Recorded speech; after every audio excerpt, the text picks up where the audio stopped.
Morning, everybody. If you're just joining us, this is the Pacific Birds Habitat Joint Venture Hawaii Wetland webinar, and we've got our panelists ready waiting. We'll just give it a couple of minutes as people start joining now.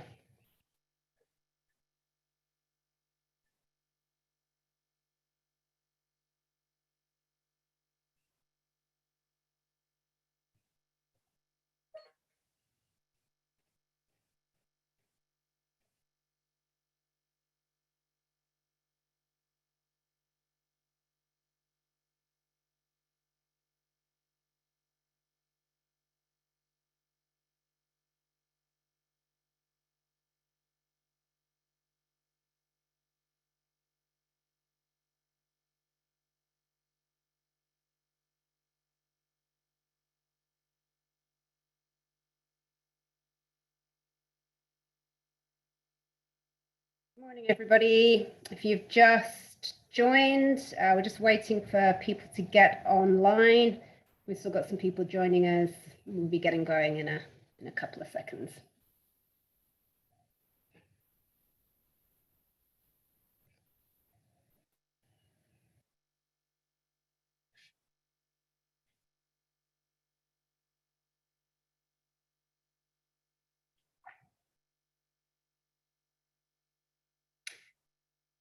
All right, well, I think we've got a good list of attendees. So welcome, everybody. We're going to get started. This is the Pacific Birds Habitat Joint Venture Hawaii Wetland webinar. And I'll just go through some quick housekeeping as attendees are joining. If you are an attendee, you're coming in on mute, but you can ask questions in the chat at any time to any panelist. We'll answer those questions if there's time at the end of each person's talk. And if we haven't got through them all, there's a question and answer at the end of each session. We've got 2 sessions today. If you have any difficulties, you can put that in the chat too, and we'll do our best to help you there. This is being recorded, just to let everybody know, and we're going to put the webinar onto our website once it's finished at the end. And we have a great selection of speakers today. We're really excited to hear these talks. We've got Lauren Katayama from the University of Hawaii at Manoa, Luca Zavas, the Aina caretaker at Livable Hawaii Kaihui, Marty Kawasaki, the wildlife biologist for the Center of Environmental Management for Military Lands, Lindsay Neatman, the wildlife biologist for Kawainui Marsh Wildlife Sanctuary, James Brooke from the Natural Resources Specialist for Kaho'olawe Island Reserve Commission, David Burney, Professor of Conservation Paleobiology at Makawahi Cave Reserve, and Sarah Bowen, the Executive Director for Malama Hulaia at the Alakoko Fish Pond. I'm Helen Rain, the Hawaii Conservation Coordinator for Pacific Birds. And to get us started, I'm going to introduce Monica Iglesia. She is the US Coordinator for Pacific Birds, and she'll get us rolling with a quick overview of what Pacific Birds does in Hawaii. Thanks, Helen, and good morning and welcome everyone, and welcome to the Hawaii Wetlands webinar. We have a wonderful agenda today full of experts that are sharing the latest in research and restoration efforts across Hawaii. As Helen said, I'm Monica. I'm the coordinator for Pacific Birds in the United States. And this month is my 1-year anniversary with Pacific Birds, and I could not be more excited to be here to share that with you. To get us started, let's see here. Here we go. So the Pacific Birds Habitat Joint Venture, it's one of 22 migratory habitat joint ventures in North America. And all across North America, joint ventures are facilitating and empowering partnerships to protect and restore habitat for the benefit of birds, other wildlife, and people. So the mission of Pacific Birds is creating the ideal environment for bird habitat conservation. And in Hawaii, our goal is to develop and conserve healthy and resilient wetland habitats across the islands which in turn supports wetland birds found nowhere else in the world, other wildlife, and island communities. So to do this, we support partners in their efforts to advance this work. We create and facilitate local partnerships from Kauai to Kaho'olawe, help partners find funding, provide small amounts of funding support through Pacific Birds, help share technical information across practitioners, like in this webinar, and collaborate to communicate conservation needs. But we cannot achieve this goal alone. It'll take everyone that's currently engaged in conservation and many more to achieve these big goals. If this is your first experience with Pacific Birds, welcome. And if you've been a long-time partner, welcome back. And enjoy the webinar, reach out, check out our website, and subscribe to receive our newsletter so we can stay connected and continue to grow towards our goals together. Thanks, Monica. So first up, we have Lauren Katayama from the University of Hawaii at Manoa, and she's going to be talking about the predator impacts on Hawaiian stilts, abandonment and predation. Thank you. Let's see. Set up. Okay. Can you hear me okay? Something good. Okay. Good morning, everyone. My name is Lauren. I'm an undergraduate student studying natural resources and environmental management. I'm currently with Dr. Price's Wildlife Ecology Lab, and this is our project on species-specific predator impacts on Hawaiian stilt nesting success. The Hawaiian stilt, or Io, is a native and federally endangered species that lives in wetlands throughout the Hawaiian Islands. They are semi-colonial nesters and nest in low-lying vegetation or mudflats. The Io breed in pairs and have an average clutch size of 3 to 4 eggs. The nesting period lasts from 24 to 26 days, which is the time period we'll be looking at. The Io face a variety of threats such as habitat loss, botulism, and predators. Here are some of the potential predators we will be looking at. They can easily predate during the egg and chick life stage. These include mammalian species like cats, rats, and mongoose, as well as non-native avian or native avian like auku'u and pueo, and non-native avian like barn owls and cattle egrets. Some other predators include amphibians like cane toads, frogs, and turtles. So from previous research, they have identified potential predators of Io eggs and quantified the overall contribution to nest failure, as well as impacts of nest site characteristics on nest survival. Abandonment and predation was found to be the cause of the majority of failed nests. No research has yet evaluated predator species-specific impacts on the probability of egg predation and abandonment. As you can see, most of these predator species are introduced, and in this study, we look to investigate the impacts of predator species on abandonment and predation, and we also look further into nest site characteristic factors on specifically abandonment and predation factors. Here's our methods, which come from Kristen Harmon's study called Seasonal Patterns in Nest Survival of a Subtropical Wading Bird, the Hawaiian Stilt. Nest surveys were conducted in 7 wetlands across the island of Oahu, which are all managed for Hawaiian stilt nesting.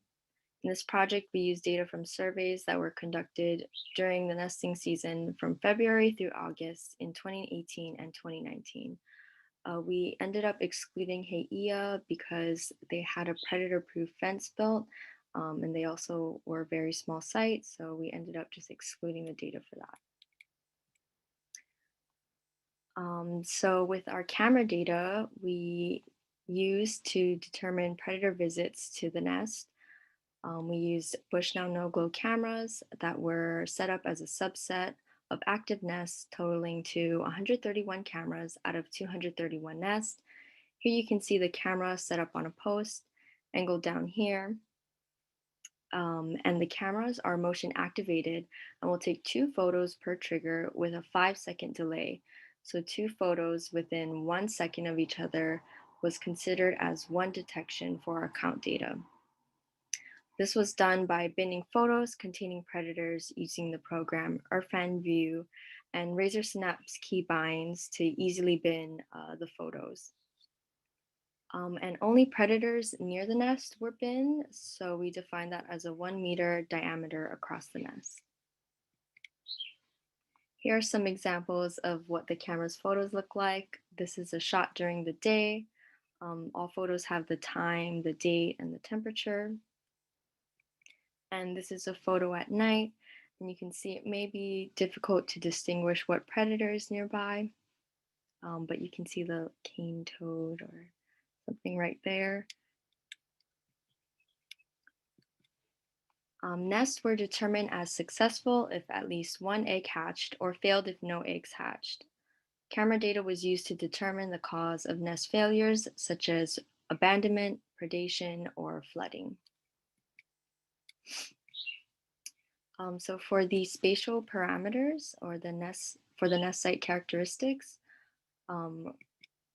included proximity to nearest neighbor nests, proximity to urban area, proximity to the road, which is the manager of roads in the wetland, vegetation height around the nest, distance to water, excuse me, and camera. These were calculated using ArcGIS Pro, using GPS coordinate systems, or in-field measurements during Kristen's study. For the statistical models, we use the program R to run generalized linear models individually, taxonomically, and with all combinations to see if there were any predictive of abandonment or predation. Because there wasn't a clear top model for some of the comparisons, we decided to use average top modeling to find the best fit model of all possible combinations. These are the results for abandoned nest. We also tested for top predator models using presence absent data along with our detection data. And the top model for both of these tests for abandonment were the null model.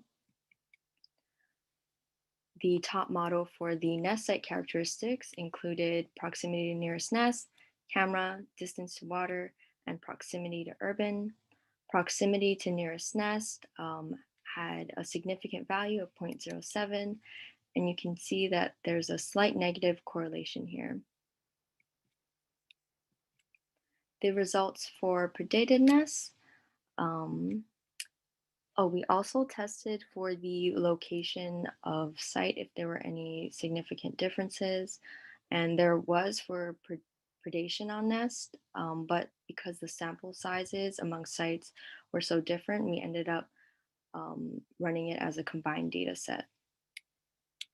So the top predator models for the presence absence was cats, mongoose, and auku'u, with cats having a significant value of 0.03. The probability of predation with a cat present is 68% versus when absent at 11%. For the detection models, the top model was mammalian species, which include cats, rats, and mongoose. And cats also had a significant value at 0.03. For the nest site characteristic models for predation, the top model included proximity to road, camera, proximity to nearest neighbor nest, distance to water, vegetation height, and proximity to urban. Proximity to road and proximity to urban had significant values at 0.01 and 0.02, and proximity to road had a positive correlation, and proximity to urban had a slight negative correlation.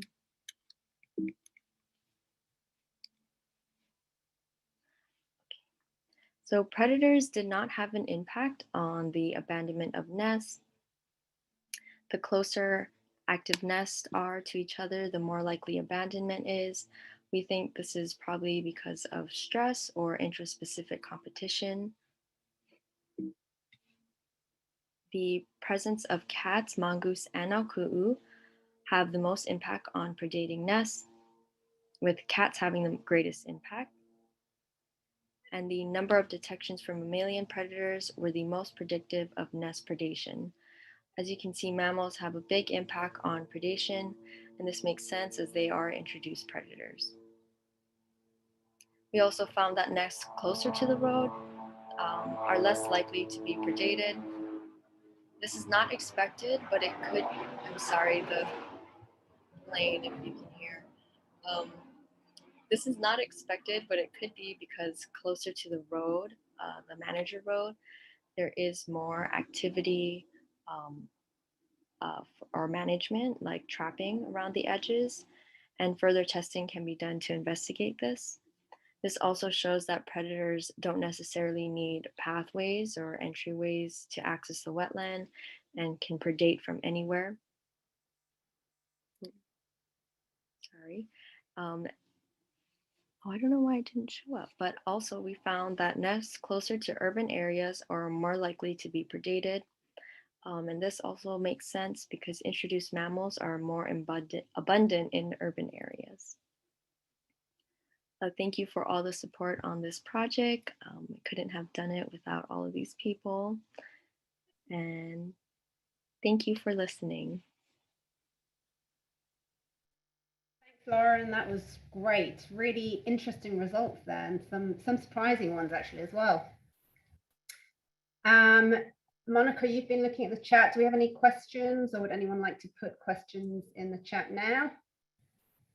We have one question from Bryn Weber that said that they think cameras were mentioned in one of the top models. Do you think camera nests were predated more than non-camera nests? Yeah, so we actually, we ran a bunch of tests, and I think one of them was specifically with cameras to see if there were any significant differences, and there wasn't any. So we still added it in our top model or our model, average top modeling, but what we have found from this study, it did not have an impact on the nest.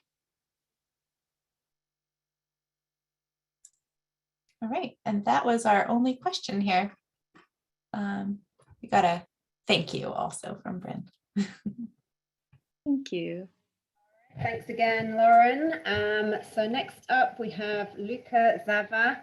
Luca is the Aina caretaker for Livable Hawaii Kaihui, and she is going to be talking about subdividing bulrush, increasing habitat interspersion to encourage ali'ula breeding. Can you hear me? Yep, loud and clear. Perfect. Good morning, everyone. I hope you are having a wonderful sunny day. My name is Luca Zavas, and I am going to be talking about a trail habitat enhancement for ali'ula at Ke'awawa Wetland. And I would like to start off by thanking our senior ecologist, Charles Van Rees, and two, at the time, undergraduates, Alejandra and Annie Miller, who did the initial research that our management plan was modeled after. So let's move on. So we were managing for the ali'ula. We are managing, not we're. Are managing for the ali'ula, Gallinula galeata santigensis. And this little bird is very important to Ke'awawa as it was, as all of Hawaii, for it was once abundant across the state. It was found on all major Hawaiian islands. It is considered a aumakua, or a family god, a kino lau, a ho'ailona, and is featured in ka'au and mo'olelo. And this function as a ho'ailona, or as a sign, is really important and cherished by those who are in livable Hawaii Kaihui, because ikani no kalai kawai, the sound of the alai means that there is fresh water. And also the sound of the alai alerted the community of Hawaii Kaihui, in addition to other, the heiau that's on Ke'awawa, that this wetland needed to be protected because our person found the alai. And going on more, this bird is now endangered. The habitat is limited due to a variety of things, such as encroaching invasive species into wetlands, or the transformations of wetlands into urban areas, or the backfilling of the wetlands to create farming areas. And so it is found that to be able to persist under climate change, that we need to increase the carrying capacity of the wetlands that we have left. And so how do we increase carrying capacity, especially for small wetlands? And so there's like these two variety things of how much versus how good. So quantity versus quality. And I just have some terms up on the screen just so everybody can see. And I'm going to move on. And so this for 3 years, they had done habitat sampling on Oahu to kind of let us know what kind of places do the Alaiʻula like to live. And they went over 86 ponds at 15 different wetlands. And they took tests on vegetation, habitat types, water depths, and seed abundance. And counted and surveyed the Alaiʻula using playback method. And they were found that the characteristics that the Alaiʻula liked the most was kind of like a interspersion. So a very not one type of just grasses or just reeds or anything. They like to have a little bit of water, a little bit of grass, a little bit of emergent vegetation, just a good mixture to be able to choose from. And so we took this understanding and took it over to Hawaii Kaihui. And so talking a little bit more, the pond, so yes, this is just to illustrate the interspersion of the edges of these. Can you see this? There we go, these edge effects right here. And so we wanted to take this to enhance Keawava. It is a small wetland found on 7 acres, and it used to connect out into the wider Hawaii Kai, but due to changes in the way that it's managed now and development, it is now cut off. So we need to improve and enhance this now kipuka of a wetland using the evidence that we were shown, and to document what's going on so that maybe we could share with others who also are managing smaller, tiny wetlands, especially in an urban area. And so we are located in Maunalua, Oahu. We have a heiau on board, and it was once a luakini. It has not been rededicated yet, but when you stood up on top of this heiau, you used to be able to see from Diamond Head all the way to Avavamalu or Sandy Beach. Keawava was once a large wetland that was then modified into a kuapa or fish pond that was active into the 1970s, which then afterwards it was threatened to be developed into an apartment complex, which Livable Hawaii Kaihui, in addition to the Trust for Public Land, was able to protect it. And now it's become a community kipuka and a gathering place for both birds, plants, cultural practitioners, and programs that we have on board, such as tree planting, habitat enhancement, and hale. And so just a little bit background, because this group here is what helps manage and helps move forward for the subdividing of our bulrush. So our bulrush was once bank to bank, just a bunch of tall, and if you've never seen a bulrush, it is like this tall green onion looking plant, and it has rhizomes underneath, kind of like olena or turmeric. And it just choked out the water. And we had only, as you can see here in the foreground, only one resident Ohana group that was taking this entire space.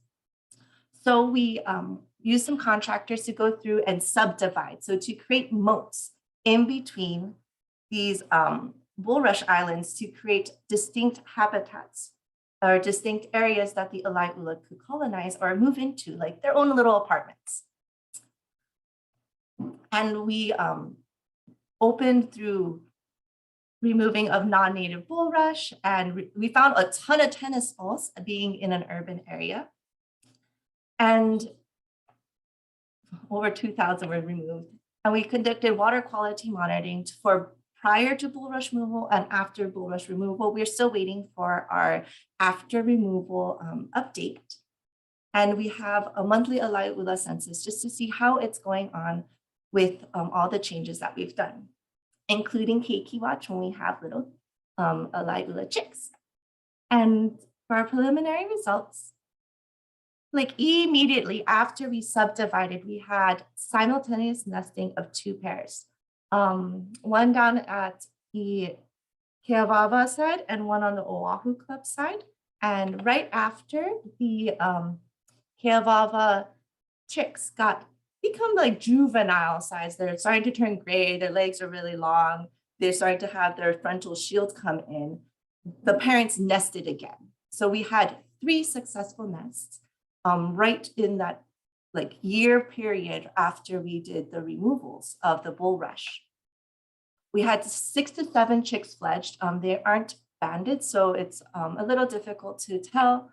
And we also had the IO come. This wasn't something that we were thinking was going to happen, but with the removal of the bulrush, we actually was able to show flats and mud flats, and the IO flew in over from a drainage ditch right next door, or maybe from Paiko Lagoon. And they have been coming to and fro. When we have lots of water, they disappear for months at a time. And then when the water recedes, they come back, and we are hoping that they will decide that they want to have chicks here. And we had a bunch of native vegetation erupt. We had kaluha, and we had ai, and just starting to come in where the bulrush was removed, the native vegetation was able to breathe and come back. And we kind of found out that we're pretty dry for a wetland.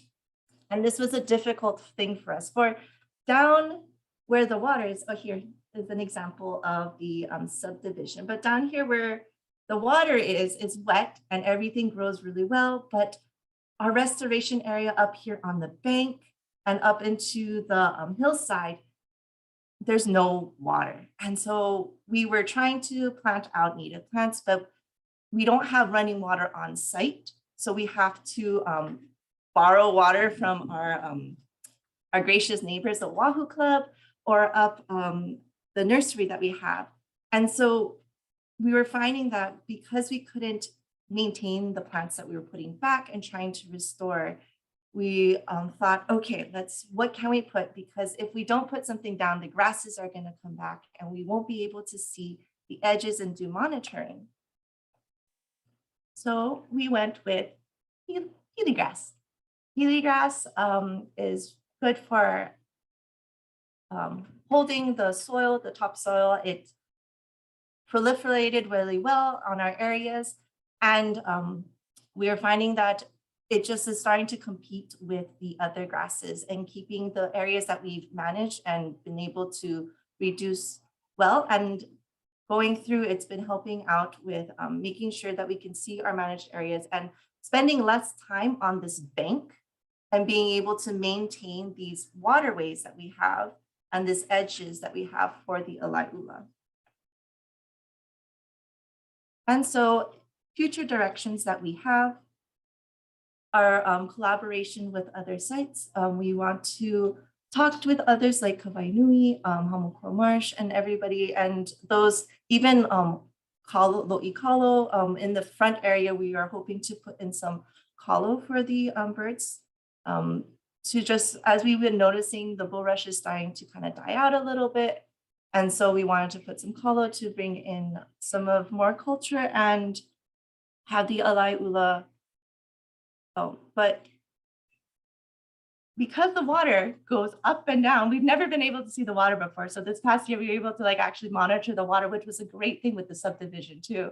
We were like, oh, okay, so the front area where we thought we were going to put kalo, it gets super dry. Okay, maybe we can't put it there. We have to reroute our water. And another thing with this is that we found that all the bulrush was so much debris that our wetland, the depth is getting lower and smaller and smaller. So we have to start considering how are we going to get all this organic matter out of the water so that we don't turn into just another transition to forest, or the water just disappears completely.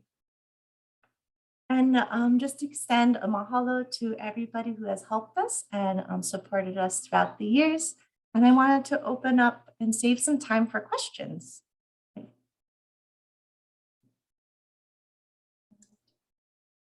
Thanks so much, Luca. That was really great to see. It's so exciting to see those dikes appearing in the bulrush and then to get your aleola coming back, or at least the family's increasing. So great work. Monica, do you have some questions there?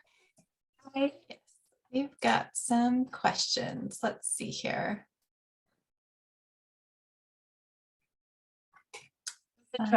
There's a question is what, oh, can you hear me? Hi, yes. Oh, hey, Luca. All right, so what, from Arlene Garcia Herbst, what did you do water quality monitoring for? Was it bacteria or chemicals? Yes, for we wanted to see if we were getting runoff from different farms in and around the area. So like nitrogen, phosphorus. We also for bacteria, because we were getting inside the water, we wanted to make sure that we could guarantee to our volunteers that you're not going to get sick. As long as you don't like drink the water, you should be fine. So. Okay, all right. And then a question from Kalehiana Stormcrow. Does the dryness at Keawawa have to do with water diversion? Hey, Kale. I am not entirely sure if it has to do with water diversion, but Keawawa is spring water. So we don't have a direct understanding, but it's just something that I do wanted to know, and something that I'm also thinking about, that as the aquifers recede or move, like how will that affect how we get water into Keawawa? I apologize if I am mispronouncing anything. No. So a question from Lindsay Neatman. What are your plans for maintaining the subdivisions? And do you expect the bulrush to reestablish? Yes, the bulrush is already starting to reestablish, but we have, so two things. One, we use sickles to go in with waders, and we are maintaining by hand. So we found that if you just reach down and you grab the bottom of where the rhizome is for the bulrush, you can take the sickle and just cut underneath and just like rip it out. It's a little bit more humbug, but that way we can actually get the whole root out in these areas that we absolutely don't want them to reestablish.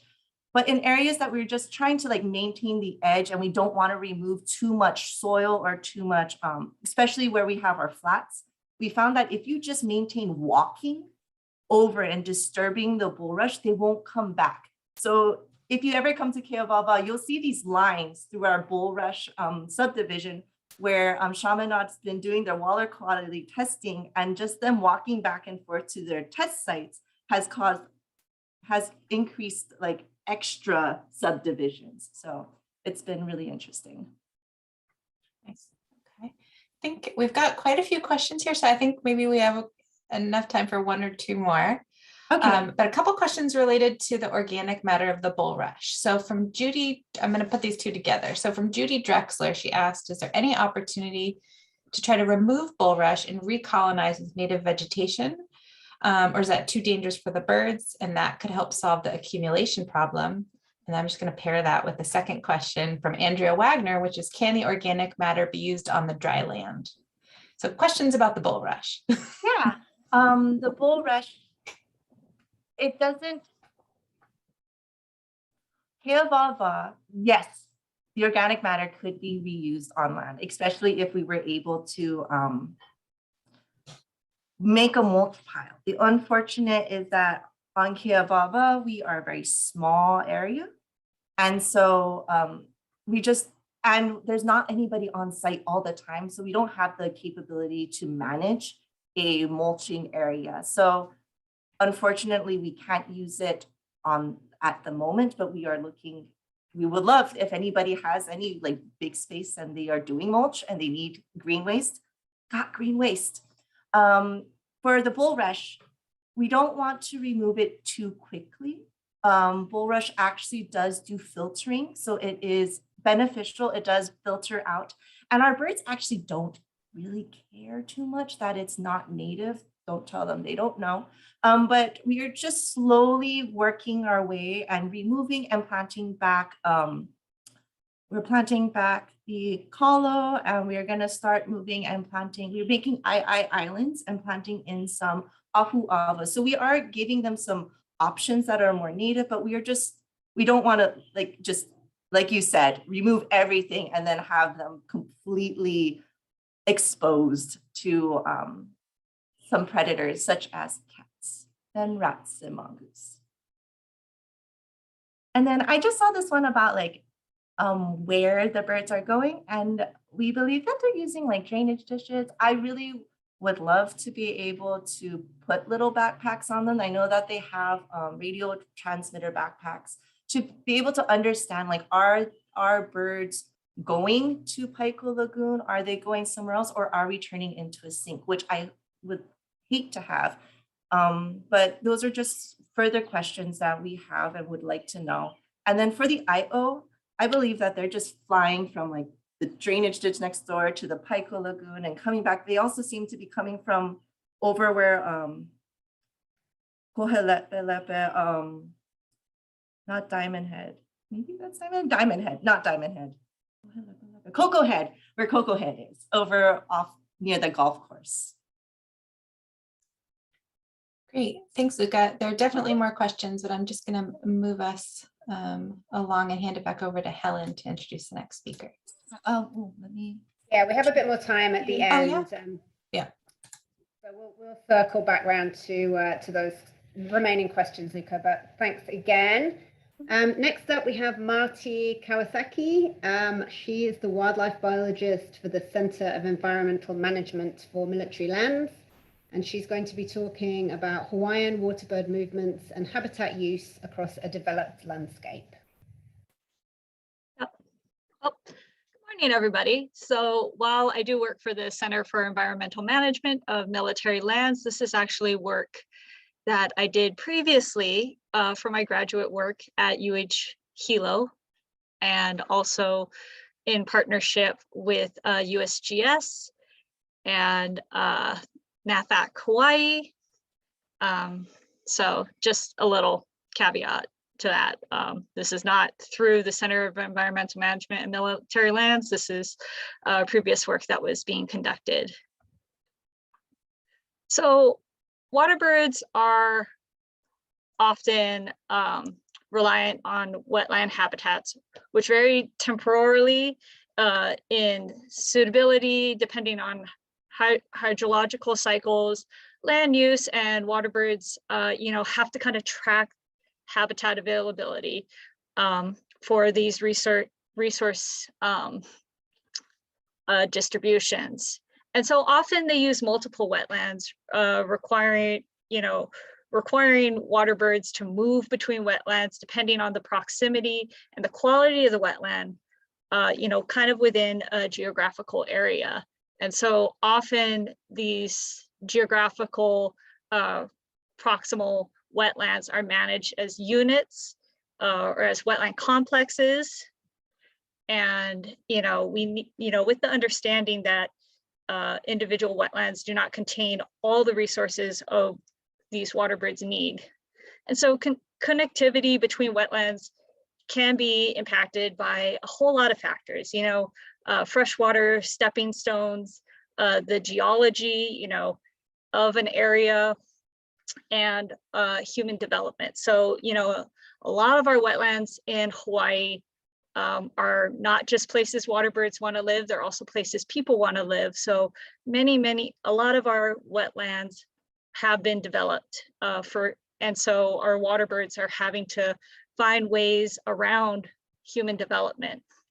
And so to kind of evaluate the movements of waterbirds between wetlands in a complex, unifying management strategies is kind of key for the long-term recovery of our waterbirds. And so with that in mind, we kind of came up with these research topics. So looking at waterbird movements between wetlands within a managed complex. And the managed complex we focused on was the Pearl Harbor complex. Also the site fidelity among our 3 waterbird species on Oahu. So that is, Lauren introduced the IO, and Luca introduced you guys to the Alaiula. And the third bird on Oahu is the Alaikeokeo, or the Hawaiian coot. The other thing we looked at is, with the highly mobile species, which is the IO, what is their use of available habitat? And also, the frequency of habitat use by IO. So again, our project, the Movement Ecology of Hawaiian Waterbirds study, was conducted between 2015 and 2018. And it was funded through the US Navy. And we had land access through Fish and Wildlife Service at their refuges, as well as the Department of Land and Natural Resources at their Waterbird Sanctuary and the Pearl Harbor Naval Facility at a couple of their restoration areas and mitigation. And we used 2 different types of tracking methods. And the first half of the part of our study was published in Waterbirds in 2019. I can provide that publication to anybody who's interested, as well as we have a manuscript right now under review with the Journal of Wildlife Management. And so I will be presenting on both these tracking methods. So the first method that we used was radiotelemetry with VHF radio tags, as well as a number of radio telemetry tracking stations spread out around the Pearl Harbor complex. And so here is a view of our study area, or our radio telemetry towers. So we had 8 receiving towers, 2 within US Fish and Wildlife Service, the US Fish and Wildlife Service's Pearl Harbor wildlife refuges. And so that would be up over here in Waiava. Oop, that wasn't supposed to happen. And also down over here at Honouliuli. We had 1 station up at Pohala Marsh, which is a state-run or a state waterbird sanctuary. And we also monitored at Ahua Reef, as well as local Ia Pa'ao, and an unnamed kind of wetland restoration area over here on the West Lock area. And we also put 1 tower up. We also had a couple of towers outside of monitored wetlands, 1 over here at the edge of the Honolulu International Airport, because we were getting reports of IO actually being on the airstrips. So we were kind of interested in how often they cross the international airfield. We also put towers up at James Campbell National Wildlife Refuge, and a tower up above Hamakua Marsh to kind of look at if there was any, island-wide movement, not just within the complex, but outside of the complex, island-wide.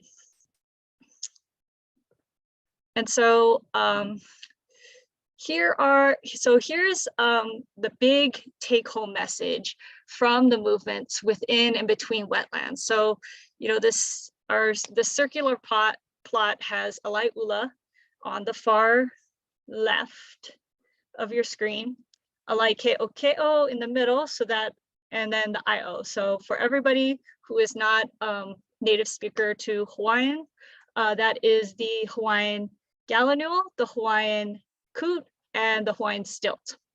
And so from this, we can see, this kind of shows the scale of the movements. So the number of individuals incoming and outgoing from a specific wetland are kind of how the colors sort of cross each other. And so we can see Alaiʻula stay in their wetlands. They have a high site fidelity, their primary wetland is their primary wetland. They're not going to other wetlands within the Pearl Harbor complex for resources.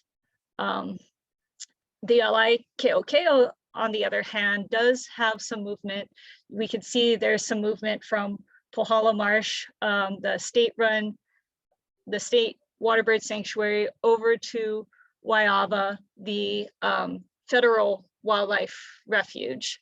And then, and then some movement from Honouliuli to Pohala, but for the most part, Alaikeʻokeo are also have high site fidelity. They don't really leave their wetlands very often, and when they do, they frequently come back to their primary wetland. And with the IO, completely different. They really like to fly around.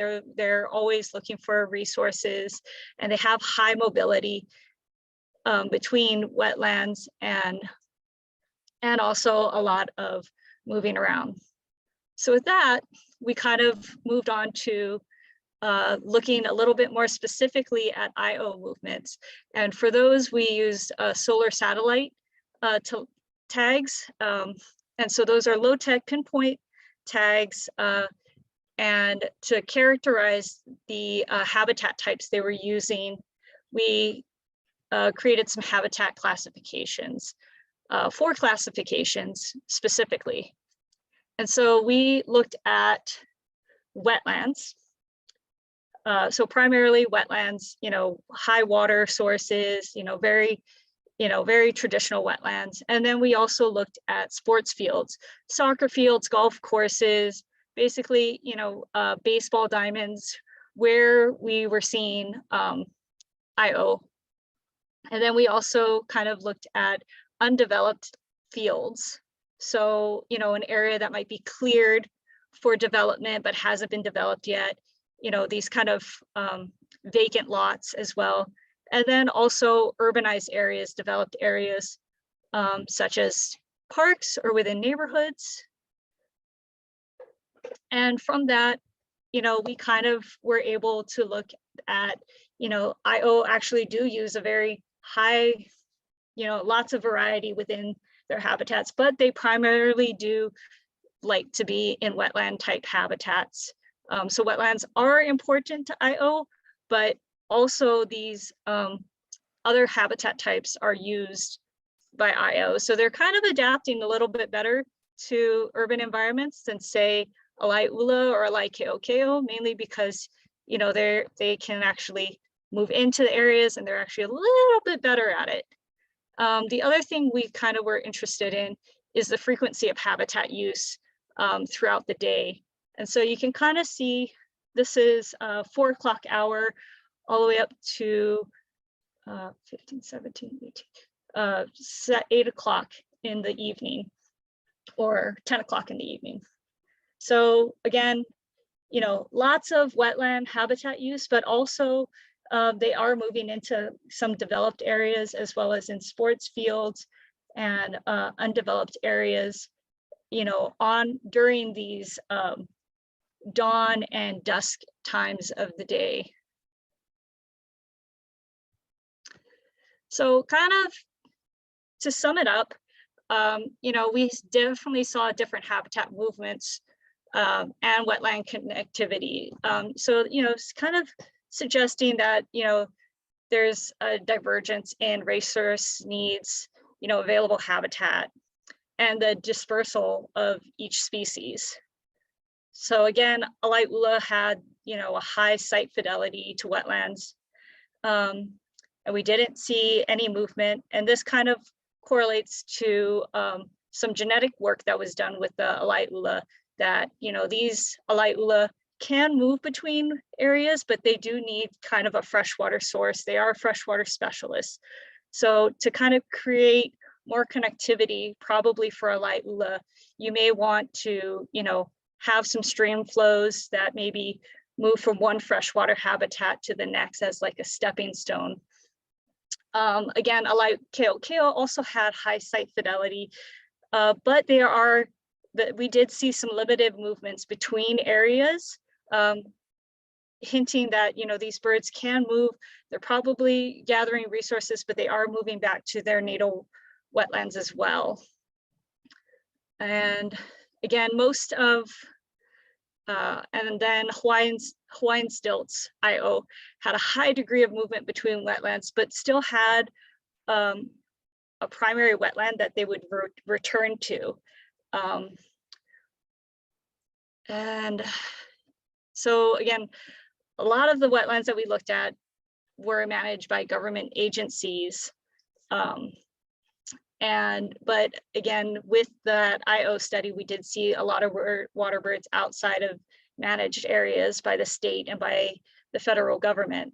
So, you know, it would be beneficial to kind of create regional management to share resources as well as to share the responsibility. And so, you know, increasing the carrying capacity of a wetland complex by, you know, aiding cultural restoration. A lot of these birds in a particular area, there was the local ia or the fish pond that they're restoring in Pearl Harbor.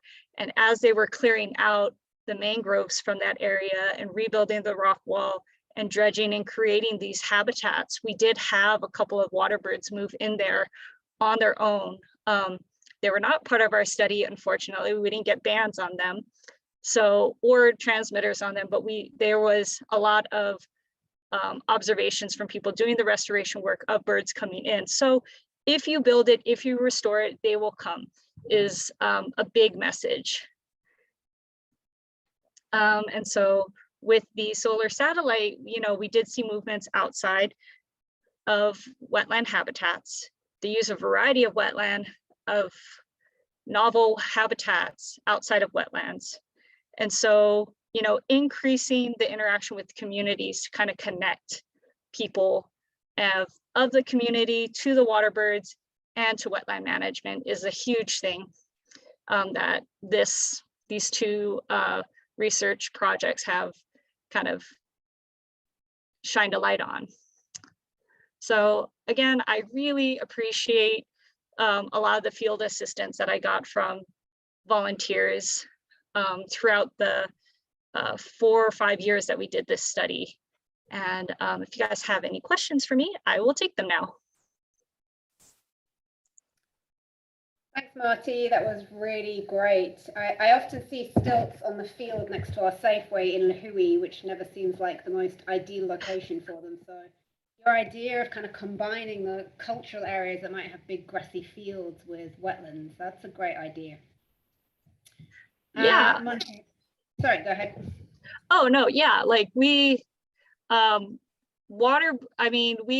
saw, I know for Charles Van Reese's study, he had a bunch of Alai Ula showing up at golf courses because they love water hazards, which Nene do as well.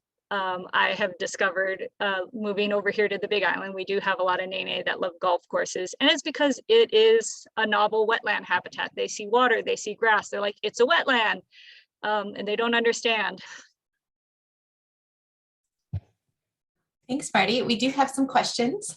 Yes. So let's see. So from Carl, does each IO have a primary wetland where they always return to nest? Yes, they do. They do have primary wetlands that they return to for nesting and for the breeding season. We did, with that radio telemetry study, I apologize, I did not present that part of that paper or that study. We did look at breeding season and outside and non-breeding season movements between IO, and they do have a primary wetland. They will go to wetlands outside as well as to these novel wetland habitats or novel habitat types, and they always, you know, return to their wetland in the evening.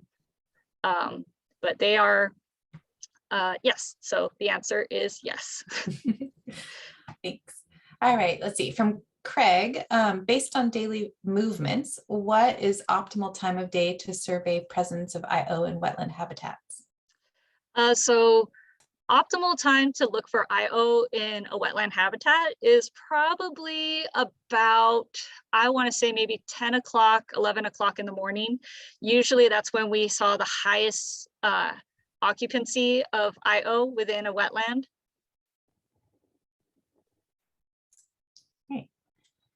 Let's see, Melissa is asking, what do you think accounts for the daily temporal patterns of the IO habitat use? Oh, I mean, a lot of it probably has to do with tidal influx into the wetlands. A lot of the Pearl Harbor wetlands are tidal fed. So, you know, when you have a low tide, that's usually where you see a lot more IO moving in. I guess that's another answer to Craig's question is low tide in a wetland. You got a lot more mud flats and you're going to see a lot more IO, and it's probably a good time to survey for them. So temporal wise, I would say probably a lot of it has to do with tidal influx. You know, maybe even, probably also like the invertebrate emergence, like would also have a good connection between IO movements as well. Nice.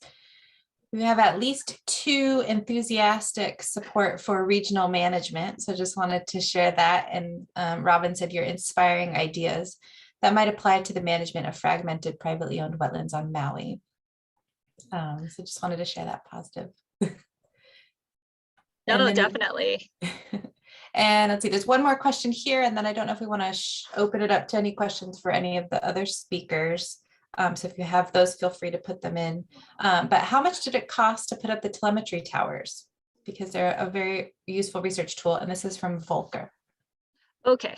I would have to defer to Eben Paxton, the PI on that, but usually I get the question, how much are backpacks? How much are the tags? To put up a tower, I'd have to defer to Eben Paxton. I can tell you how much the tags are. I can't say how much a tower is, unfortunately. Sorry. Yeah, I will just speak up that I think it's in the few $1,000 range. Based on other experience. Yes, Jared says I think it was about 5,000. Hey, Jared, thank you for that. Jared knows.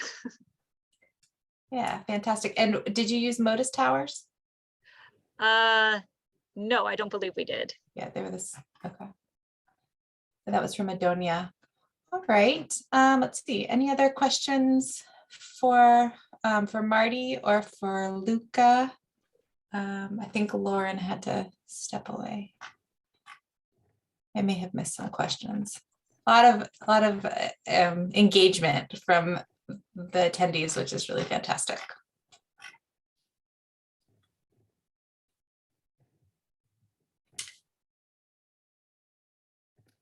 I think, did we read the one by Robin? I think this was to you, Luca, about exploring water sources available in urban areas, such as capturing stormwater or reuse of wastewater.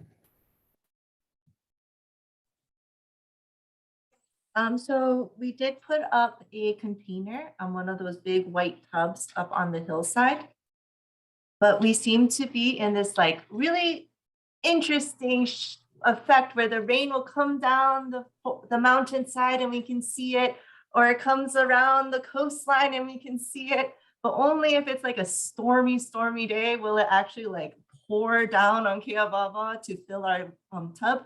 So we had it installed like last August for this winter season, and it's almost filled. It hasn't filled all the way. And we can like drain that in 2 days of planting. So I just want to update that we are working on getting an actual water meter put in so that we can tap into the line. It's just like this past year, we just like, oh, for a wetland, we're pretty dry.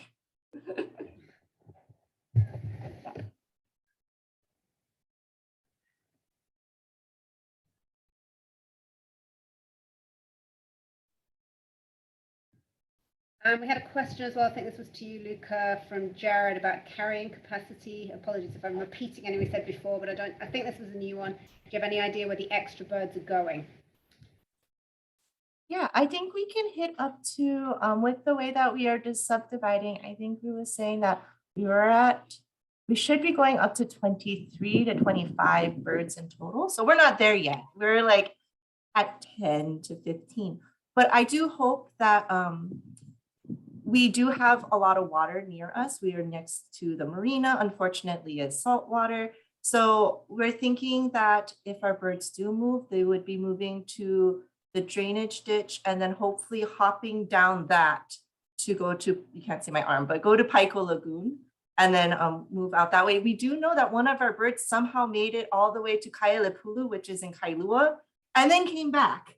So maybe they don't want to go town side. Maybe they're going to go Waimanalo side and go to the east.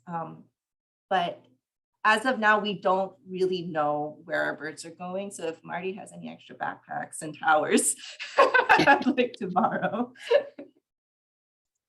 I can definitely see if Evan wants to get back into water birds. I know right now he's got a lot of forest bird stuff he's working on. But yeah, I mean, if we can find the funding, I have no problem with it. And I would suggest maybe with the project I'm working on currently, we have some cellular solar tags that we're putting on game birds, which are very light.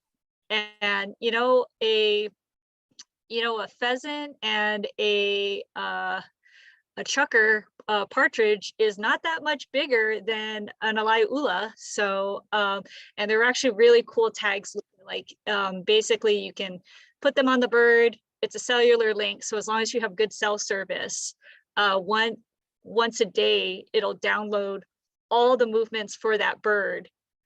And so you can get, like, I think we have them set to like every 15 minutes. So every 15 minutes throughout the day, we're getting movements for these birds. And so it's really useful management. I would say do that. Yeah. Oh, thank you. I will. No problem. Connect with you. All right, well, thanks again to all our speakers from session 1. We're now moving into session 2, which is wetland restoration methods. And our first speaker is Lindsay Neatman, wildlife biologist at Kawainui Marsh Wildlife Sanctuary for Dofor.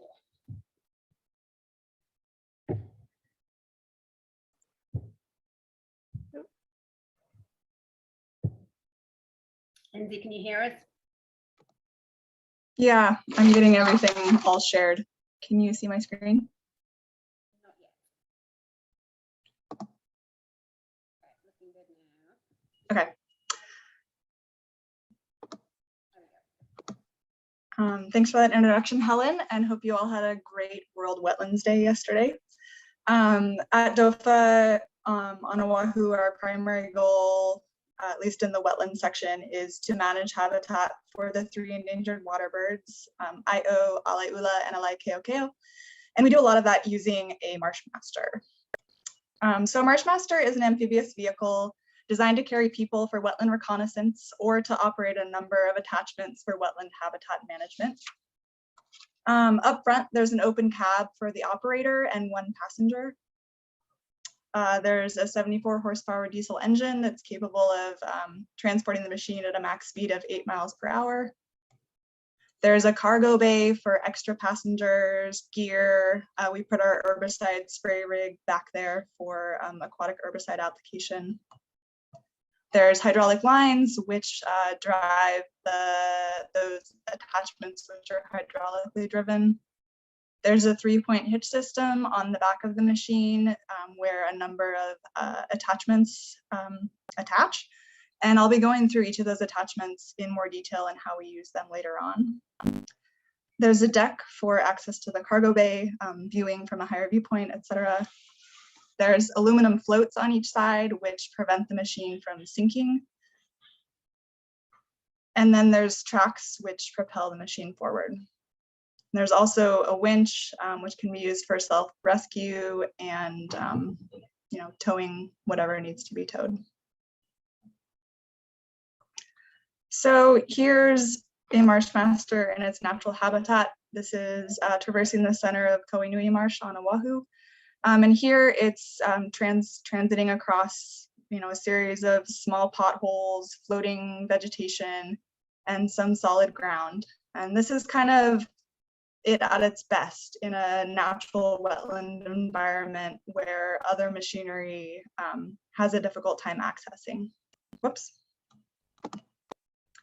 So just to be upfront at the start, there are some pretty major limitations of the machine, despite its excellent capabilities. One is that it's really inefficient in open water. As I said, it does float, but it propels itself in open water based on rotation of the tracks, which means that it can't move very fast. And if there's any kind of emergent vegetation, floating vegetation, it quickly gets stuck because the tracks don't have the power to propel it through that those impediments. It can also get stuck in deep mud greater than 3 feet. So the picture on this slide shows a horrible day when we actually got both machines stuck. We have 2 machines just because if one gets stuck, most of the time the other one can rescue it. And I'd say that's definitely, in a large wetland, it's definitely helpful to have 2 marsh masters for that reason. As I was preparing this presentation and asking my coworkers for pictures, we discovered that most of the pictures we have of the machine in operation is during recovery of one of the machines being stuck. So my apologies that not all of the photos in this presentation were taken in Hawaii. So now I'm going to go through each of the attachments we have in our inventory and how we use them for habitat management. The first, our most used attachment is the rotary cutter, which cuts a 76-inch swath. And we use it primarily for vegetation control in non-habitat areas, so berms, areas adjacent to habitat areas. And that's because while it cuts a fairly nice low cut, it doesn't really bust up the grasses the same way that a mulcher does. And that's primarily what we use for California grass control is our caterpillar mulcher. It can cut in water up to about 12 inches deep. And this is one of, I guess, another limitation. Ideally, it'd be able to cut in deeper water, but basically there's a safety mechanism on the attachment such that if the float is high enough, then you can't turn on the cutter. So that's why there's basically a limit on how deep of water you can cut in. The next attachment is the disc harrows, which is kind of our bread and butter attachment for waterbird habitat management. It cuts into soil to a depth of about 6 inches. We use it in combination with the caterpillar mulcher I mentioned earlier for California grass control. So we get in several times with the cat, cut the grass, and then as it gets wetter in the fall, get in with the disc and destroy any remaining above ground biomass as well as below ground biomass. And that does a fairly good job of controlling California grass. It's also really excellent at pickleweed control.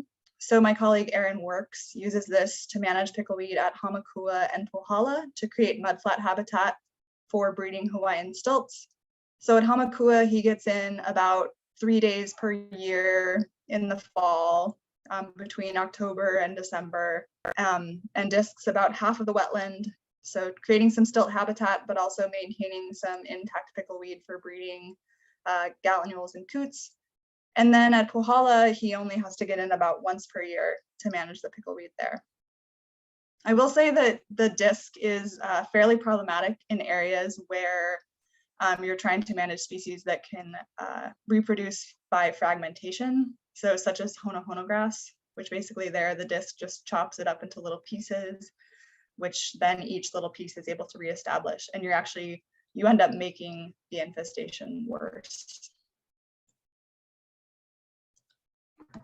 So here's the disc in action. You can see it's kind of accomplishing 2 things at once, and that is getting rid of the grass, killing the grass, and then also exposing the seed bank so that hopefully some beneficial wetland plants start to germinate.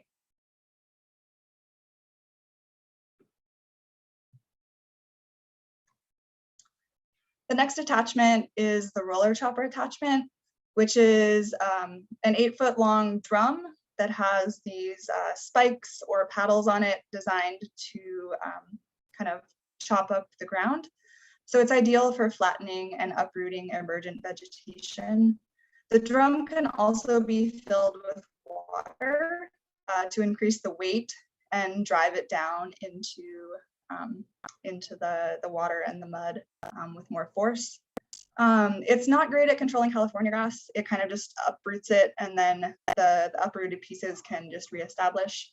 And we've done some preliminary trials in a bulrush area that we're planning to restore in the next 2 years. And it's effective at controlling bulrush for about 6 months.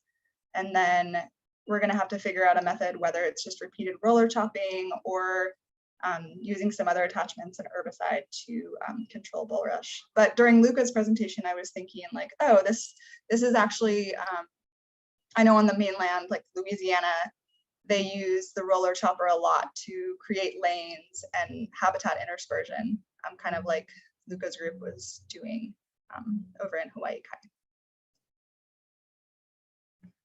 The next attachment is the vegetation blade, which we actually just got this past year.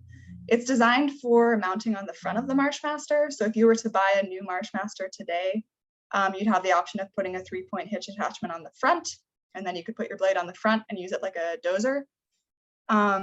However, getting ours retrofitted to have it on the front was pretty expensive. So it turns out you can actually just also put it on the back, the 3-point hitch attachment on the back, and then operate it with a reverse camera. So this is designed to clear vegetation in water 0 to 3 feet deep. And we'll be trialing this along with the roller chopper for bulrush control in 2022.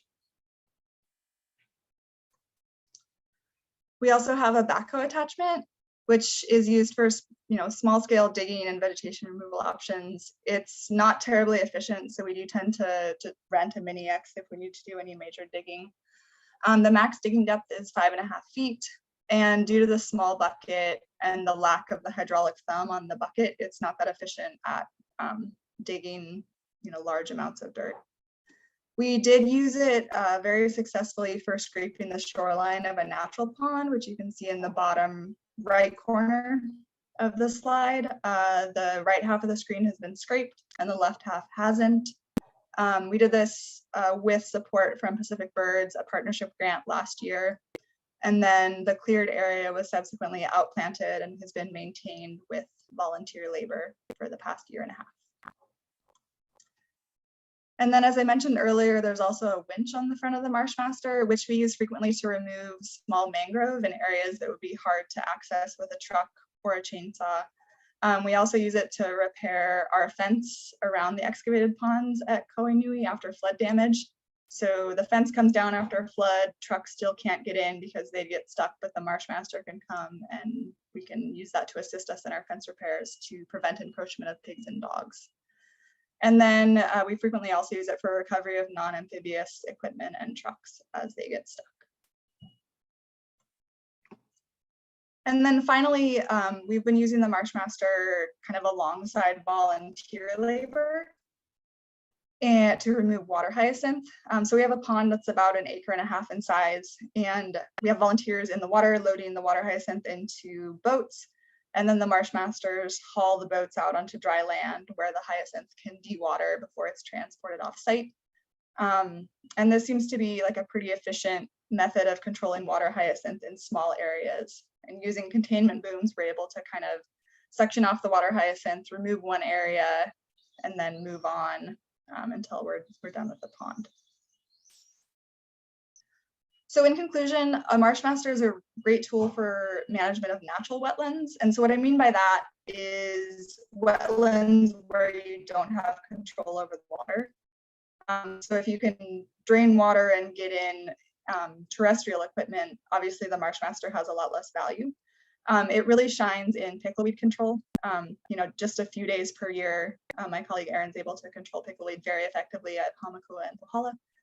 It's most useful in shallow water areas and or where the substrate is fairly hard, just because you do spend a lot of time when working in deeper water and or deep mud areas getting stuck and unstuck and stuck and unstuck. And then in my opinion, it's a little less useful where you can control water levels, and that's simply because there's other equipment that can be used in those applications. However, in the excavated ponds at Kauai, which are shallow and fairly hard bottom, we do use it frequently, so I think it can be useful in any wetland environment. I'd like to thank my coworkers who shared photos. And then also Chad Smith, who at Fish and Wildlife in Honolulu, who's been a really indispensable mentor to us as we develop our habitat management programs. And with that, I'll take any questions. Thanks, Lindsay. That was a great run through. Do you have any questions there, Monica?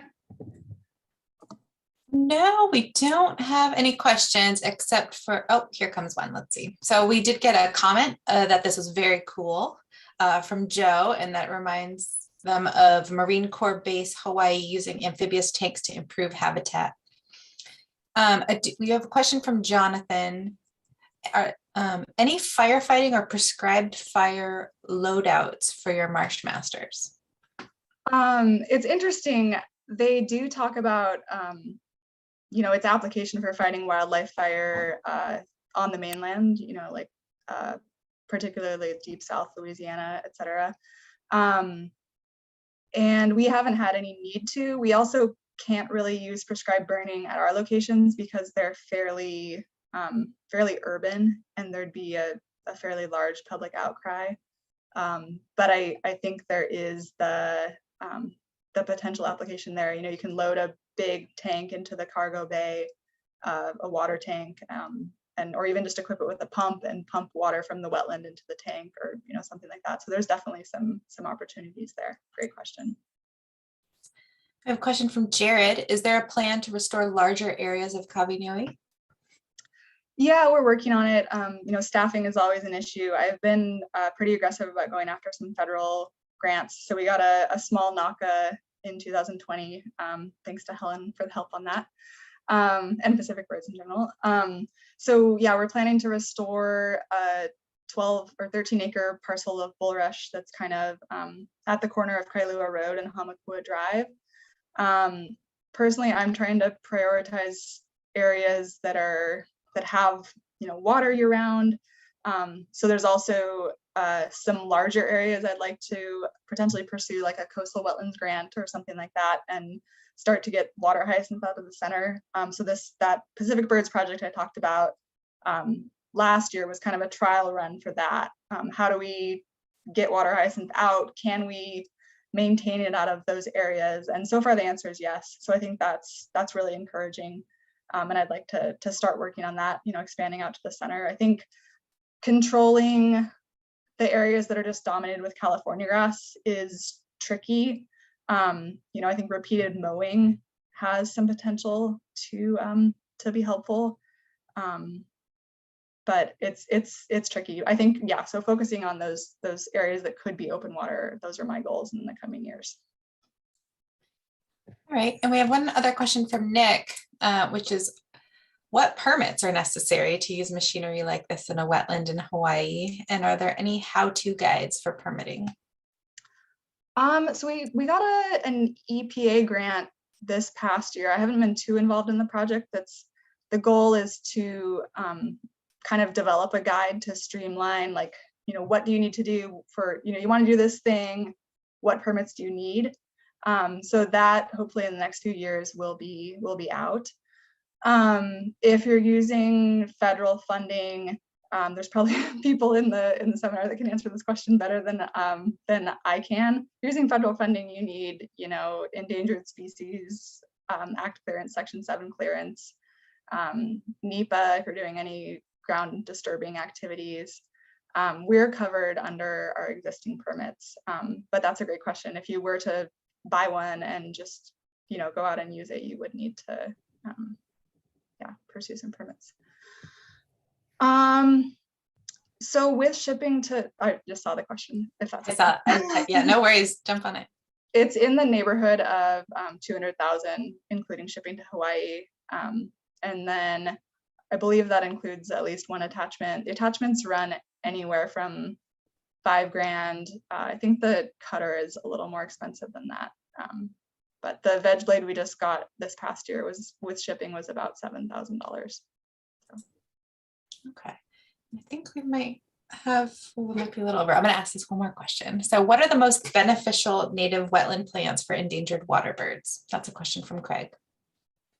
Ooh, I think there's plenty of other people in this this room that could answer that. Yeah, if anybody, honestly, other panelists would like to answer, feel free to do so for that question. But Lindsay, go ahead.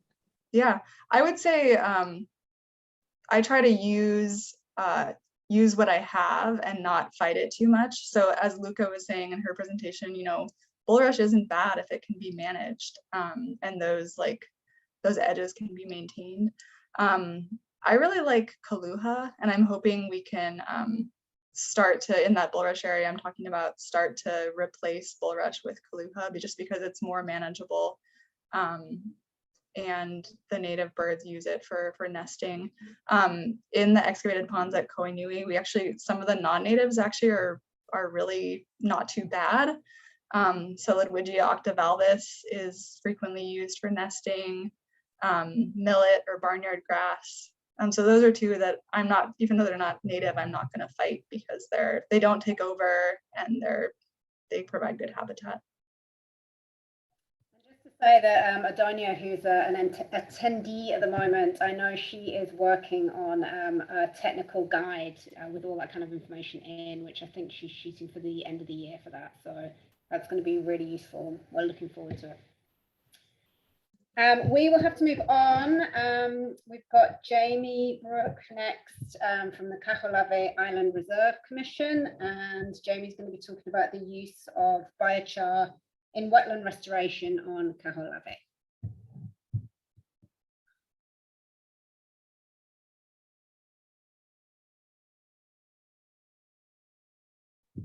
And Jamie, I think you're mute at the minute if you're speaking. Can you hear me now? Yep, Yes. got you now. Aloha, everybody. My name is Jamie Brooke. I'm with the Kaho'olawe Island Reserve Commission, and I'm with Joe Imhoff from Ukiwa Farms. He'll be speaking later. We're co-presenting today.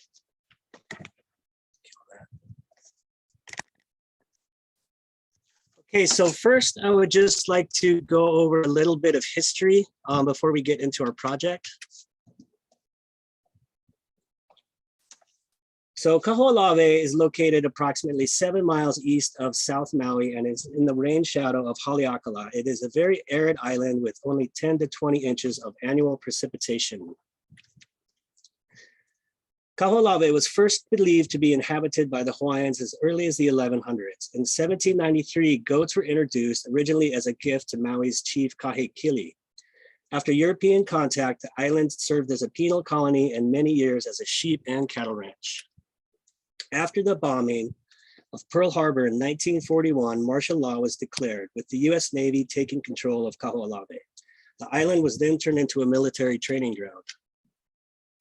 In 1976, the first occupations began to stop the bombing on Kaho'olawe. This was done by a grassroots organization which evolved into the Protect Kaho'olawe Ohana. They sued the Navy to return the island to the people of Hawaii. In 1980, a consent decree was signed between the Ohana and the Navy, and in 1994, Congress voted to end the military use of the island and authorized $400 million to clear it of unexploded ordnance. The Kaho'olawe Island Reserve Commission was established. So about the Kirk, we are a division of the state of Hawaii, DLNR, and tasked with managing the island reserve and trust for a future Hawaiian sovereign nation. This is our mission statement, and it focuses on cultural use and environmental restoration. So first and foremost, Kaho'olawe is a cultural reserve. The entire island is on the National Register of Historic Places. There are over 500 archaeological sites, including the second largest adze quarry in the state. Many ancient fishing koa, ahu, and heiau dot the landscape. Challenges today. It was used as a military training ground and a bombing range for over 50 years. There are still the dangers of unexploded ordnance. The UXO clearance project lasted about 10 years. These are the clearance levels after the cleanup project.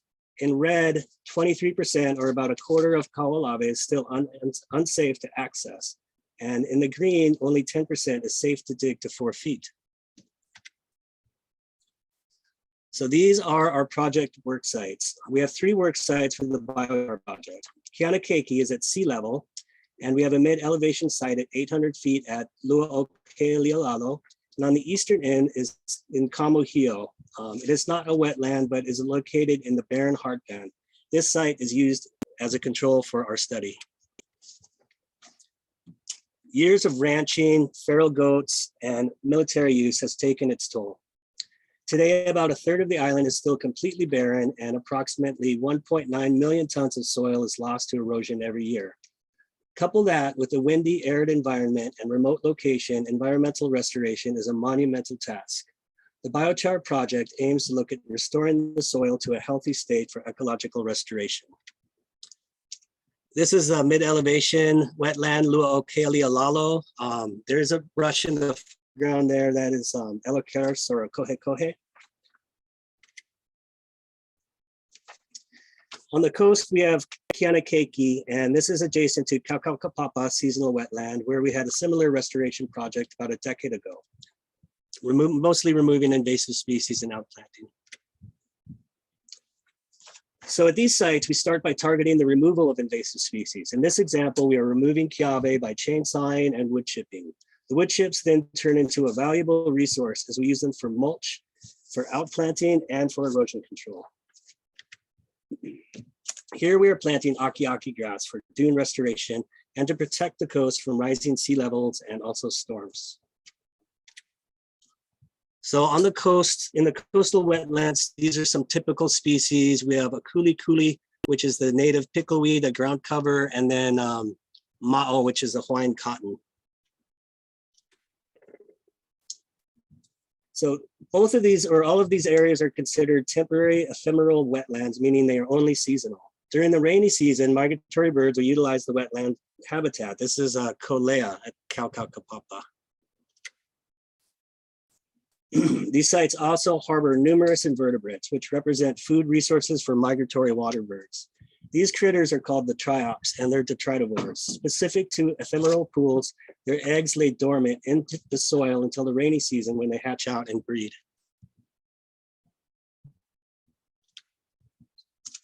So there's immense potential in the restoration of these sites, as Kaho'olawe is listed in numerous threatened and endangered species recovery plans. The island habitat represents a refugia for several species threatened by climate change and rising sea levels.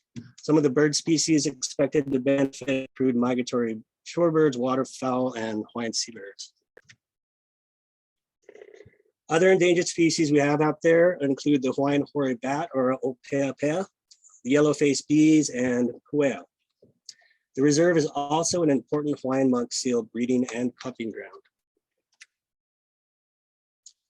So one of our restoration philosophies is, if you build it, they will come. We have discovered by planting native plants, native insects have returned and populated the area. We also expect the same for Hawaiian bird life by creating suitable habitat.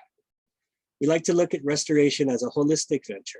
We are trying to restore the entire ecosystem, including the aquifer, and revitalize the soils with nutrients and microorganisms. This is where biochar comes in. So Joe, take it away. Hi, I'm Joe Imhoff with Ukiu Farms, and we're a producer of soil enrichment products and biochar on the island of Maui. So what is biochar? Biochar is a carbon-based soil amendment. It attracts microorganisms, and it kind of creates like an apartment complex for microorganisms to thrive. So this really does a great job in rebuilding the composition of topsoils. Biochar has been used throughout history. Some of the earliest civilizations that utilize agriculture in Central South America, they found terra petra soils that still have traces of carbon biochar in it today. Currently, biochar is being utilized to restore degraded soils and landscapes throughout the world. And even throughout Hawaii, it's used a lot in organic gardening and landscaping and native habitat restoration here as well. The uses of biochar could go a really long way in really degraded soils like that found on the island of Kaho'olawe. So we create the biochar through a process called pyrolysis. And this is where we basically convert biomass to 100% carbon. Maui is full of invasive tree species, and they're a really valuable resource when you convert it to carbon and turn it into biochar. This is a way to sequester carbon. You know, there's a lot of problems with climate change and carbon in the atmosphere. A log or a wood chip will decompose over, 500 years, and it will eventually turn into gas in the air. But by turning it into biochar, you're basically sequestering the carbon into a solid state, and that'll stay there in your soil for, like, the half-life of carbon is 2,000 years. And this process happens naturally in wildfires. Soil is regenerated after, like, a wildfire goes through the environment on the continental US, and the soil benefits from it. So this is a way to kind of supercharge that wildfire benefit that you get in the land. So let's take it down to the microscopic level. This is one granule of biochar that we created about 1 month ago. And what makes it so valuable in the soil is the surface area. It's kind of like a pumice stone, and there's all kinds of holes. There's millions of little tiny holes in it. And the harder wood you use, the more surface area there's going to be in those holes. And that's where the microorganisms can colonize and move into those little holes. It also works like a sponge. This thing can hold on to moisture, and it's been scientifically proven elsewhere that it does retain moisture in the soil for prolonged periods of time. So it's great in drought conditions where irrigation is limited.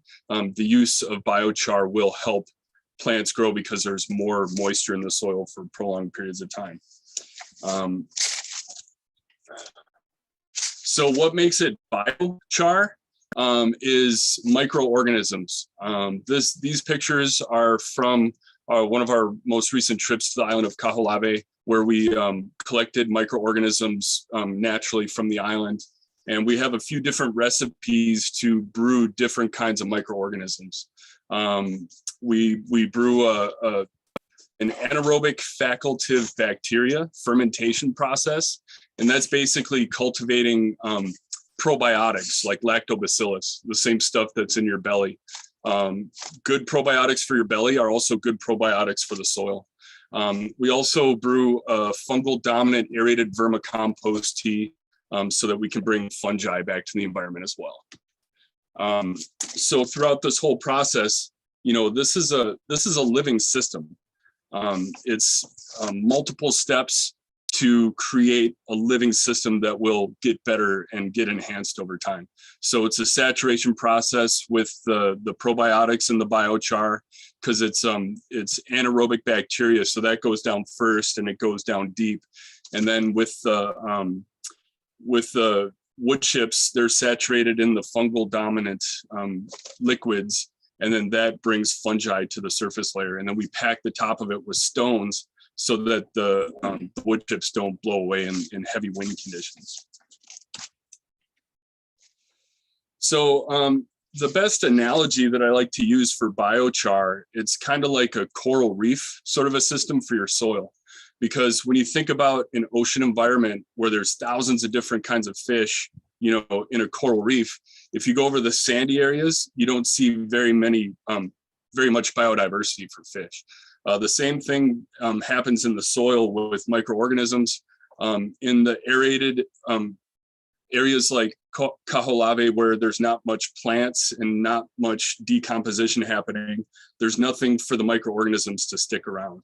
So we're basically using the biochar like it's a coral reef. That's the base and the foundation of this whole system. And you put the biochar and we fill it with the liquid microorganisms and kind of impregnate it in the soil. And then we drop it into the soil where we're going to plant the trees. And it's kind of like, taking a coral reef full of fish and dropping it into a sandy part of the ocean in hopes that 50 years from now, you can go snorkeling over that same area and see the same kinds of fish that you put in the ground there. So, so hopefully the biochar will have the same sort of process for the microorganisms. And here's the test plots. Okay, thanks, Joe. So how are we testing this? Basically, as stated before, we have 3 sites across the island. Each site has 6 plots. And for each site, we're going to have 3 plots for treatment and 3 for control. Within each plot, we have 10 planter boxes. So after a period of time, we will be planting species-specific shrubs to each site, and we will monitor the growth rate and survivability. In addition, we are taking soil cores and soil samples, photo points throughout the project. So these are our treatments of the soil. We're in the very kind of initial phases of this project. And just to note, we're mainly planting on the edge of these wetland areas. We're trying to create habitats. We lost a lot of plants due to the fire, and we're just trying to create a nice edge habitat for when these wetlands flood throughout the year.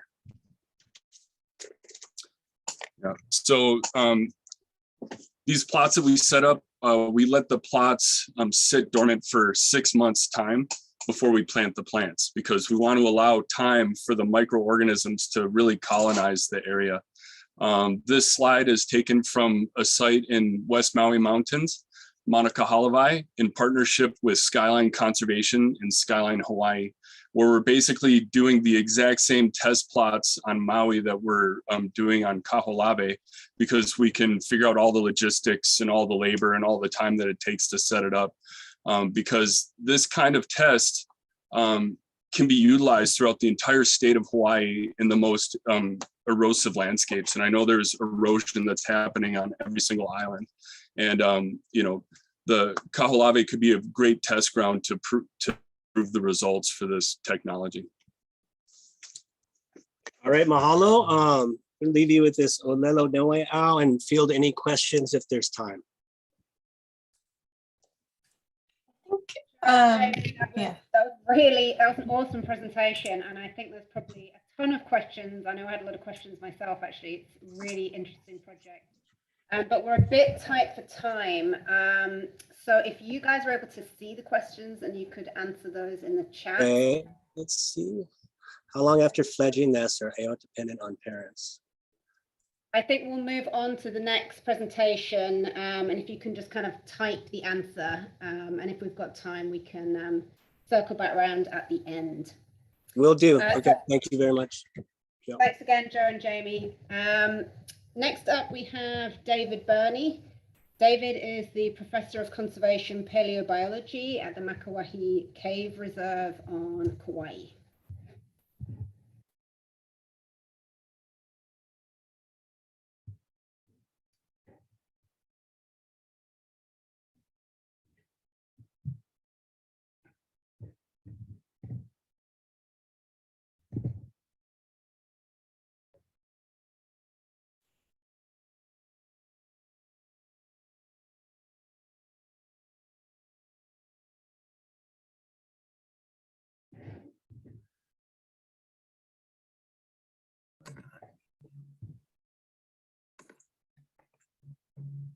Can you hear me?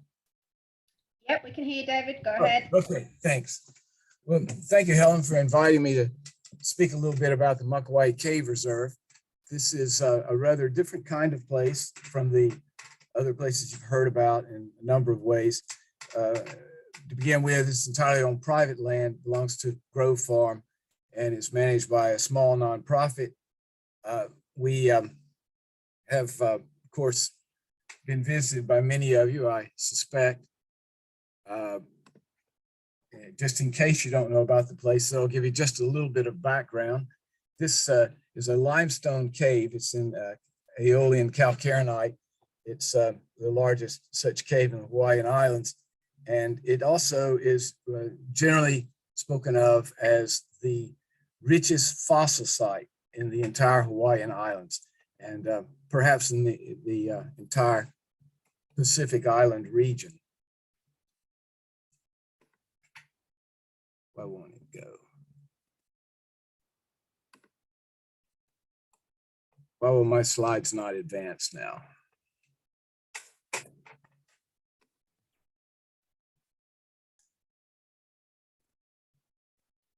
can't see. I do have your presentation, David. If you can't go forward, I can try and share. Oh, here we go. I have it, or somebody had it.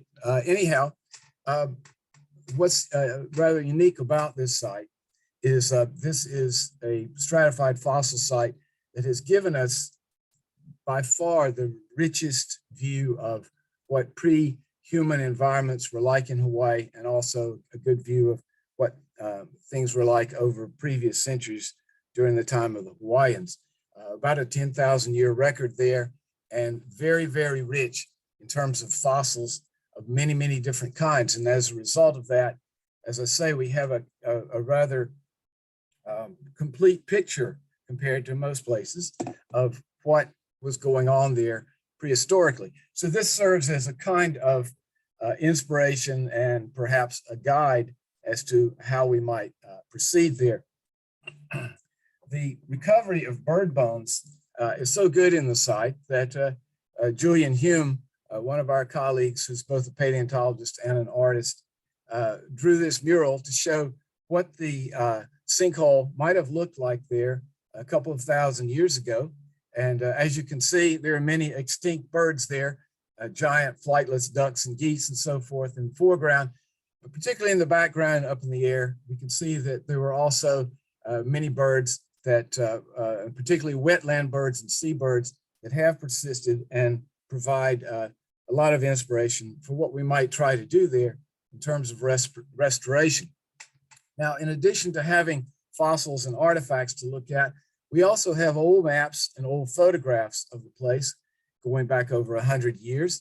And one of the things that relates particularly to wetlands was that you'll see down in the lower right there, a black arrow pointing to the sinkhole, which is a fairly large object in itself, over 40 meters across. But behind that, until about 1950, there was this large pond, Kapuna Kea. And this pond was a shallow wetland, which no longer exists at all. This area was completely changed by the plantation era. This is right on the coast near the Hyatt Hotel, to put this in perspective, on the south shore of Kauai. And it was all converted into farmland, particularly for cane farming originally, and limestone quarry. So there's scarcely no trace of this pond remaining. Instead, what we have is a lot of land that really wasn't being used for much of anything anymore. So with that for inspiration, we set out to build a series of small ponds over the last 10 years or so, about 15 low-E taro pond fields. Some of these we manage for taro. Some of our Hawaiian friends who come in and grow out some taro from time to time. But we have individual water control on each of these, so we also manage them for the various native water birds and for native wetland plants. However, this is a small area, very close to the sea, at low elevation. And one of the things that's emerged in the last few years was that we needed to do something about the monstrosity next door, which was a large limestone quarry, which was abandoned but never restored, that turns into this kind of mess when it rains, carrying a great deal of silt off into the stream and out into the ocean, onto the coral reef. And when it's not raining, it's basically a moonscape of mostly quarry spoil. That is, whatever rock that they didn't take, that was crushed up, transported around, packed, and left in the site after the site was abandoned. So we began first to work on these areas, drier areas that were a source of sheet erosion into the lower areas by going in and using heavy equipment, drilling these holes, putting native plants in the holes, putting them on drip irrigation. We have almost limitless water there, a 3 billion gallon reservoir in the interior, which provides gravity-fed water to us. It was originally for the cane farming operation, which no longer exists, so plenty of water. As a result of a generous grant from the Wildlife Conservation Society Climate Adaptation Fund and the Doris Duke Foundation, we developed just in the months prior to the advent of COVID, a proposal they funded to essentially create new, larger wetlands and upland restorations in the abandoned quarry. Now, part of the appeal was to do something about the erosion there and the unsightliness of it, and to use some land that nobody wanted for anything. But another part of the appeal was that these are more protected from the ocean.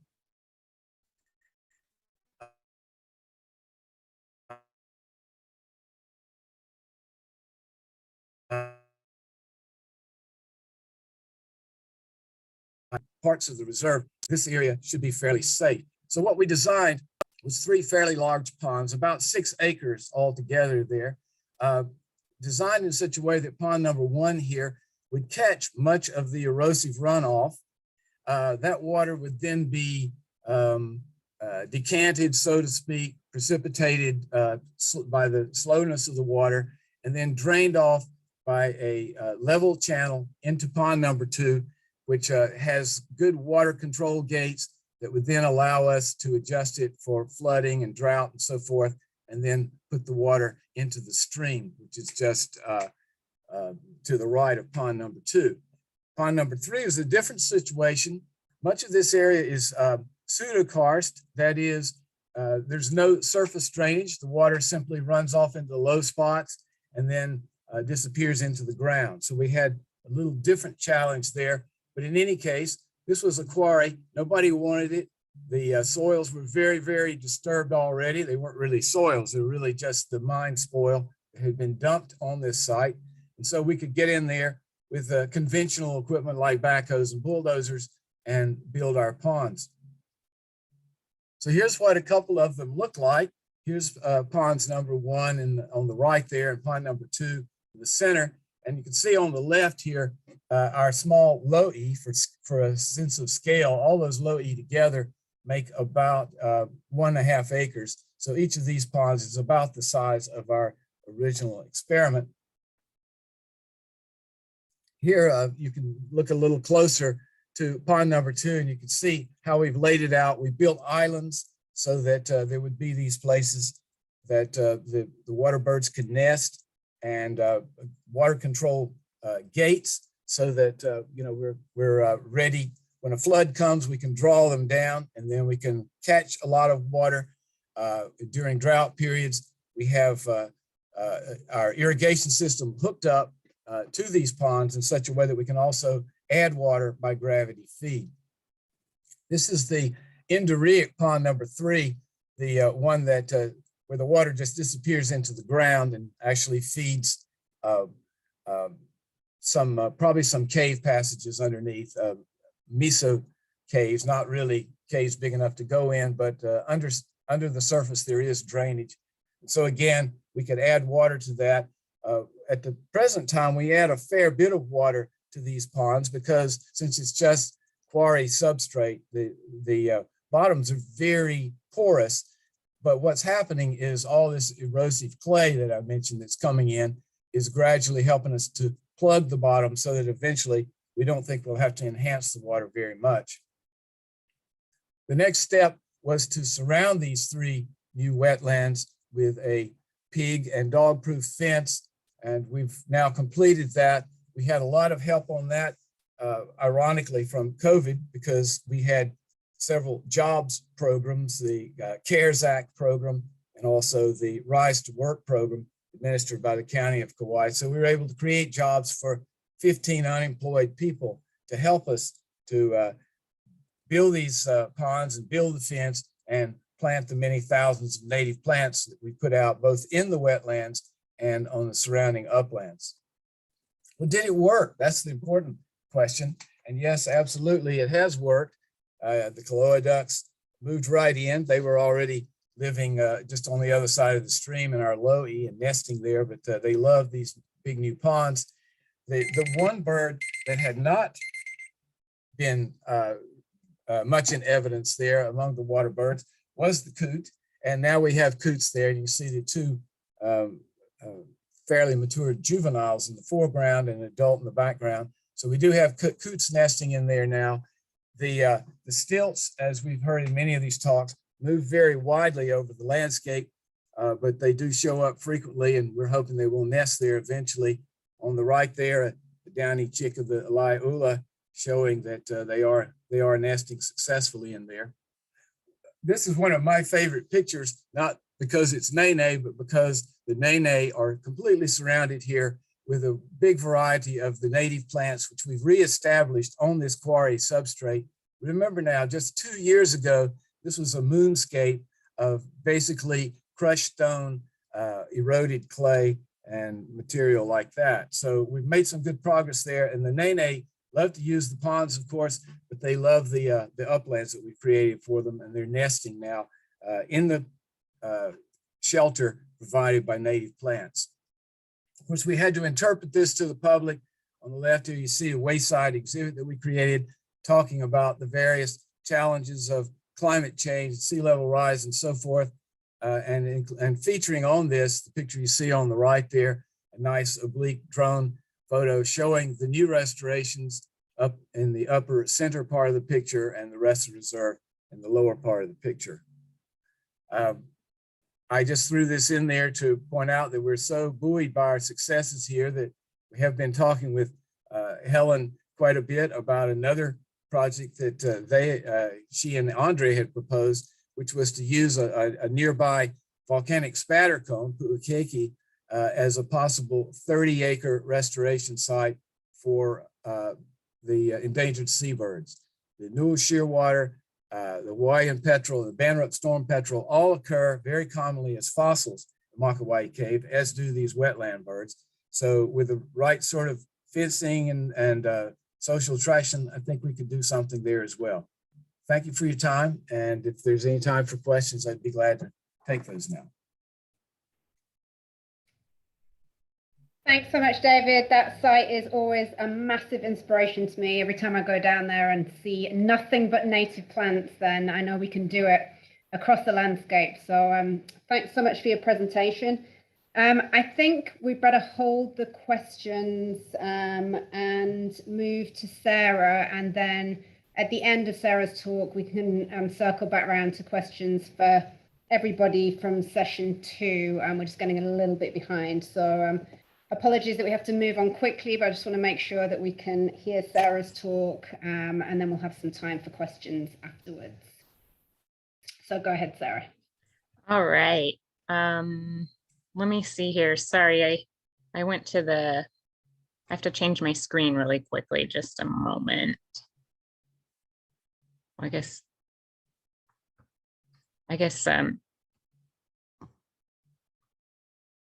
get here.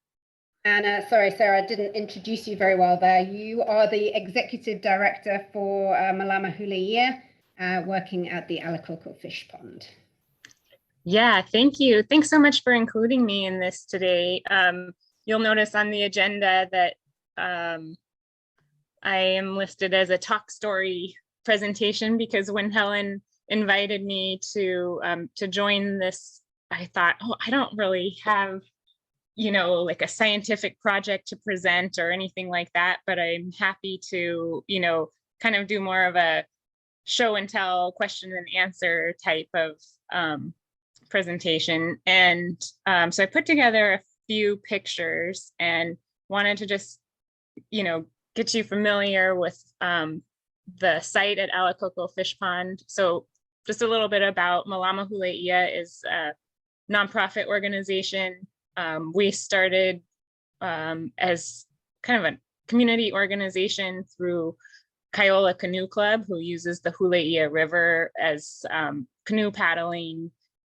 And a couple of the guys there recognized that the river was getting encroached with mangroves and wanted to do something about it. And so, in an effort to save time right now, I'll cut to the chase. And this is a picture here of the fish pond when it was taken over with mangrove. The next picture is from yesterday morning from the lookout at Alakoko, where we have now removed 26 acres of mangrove. A majority of it was done with this amphibious excavator. You'll see this amphibious excavator is really similar to the Marsh Master that we were talking about earlier. However, it's a more traditional excavator on top of pontoons and tracks.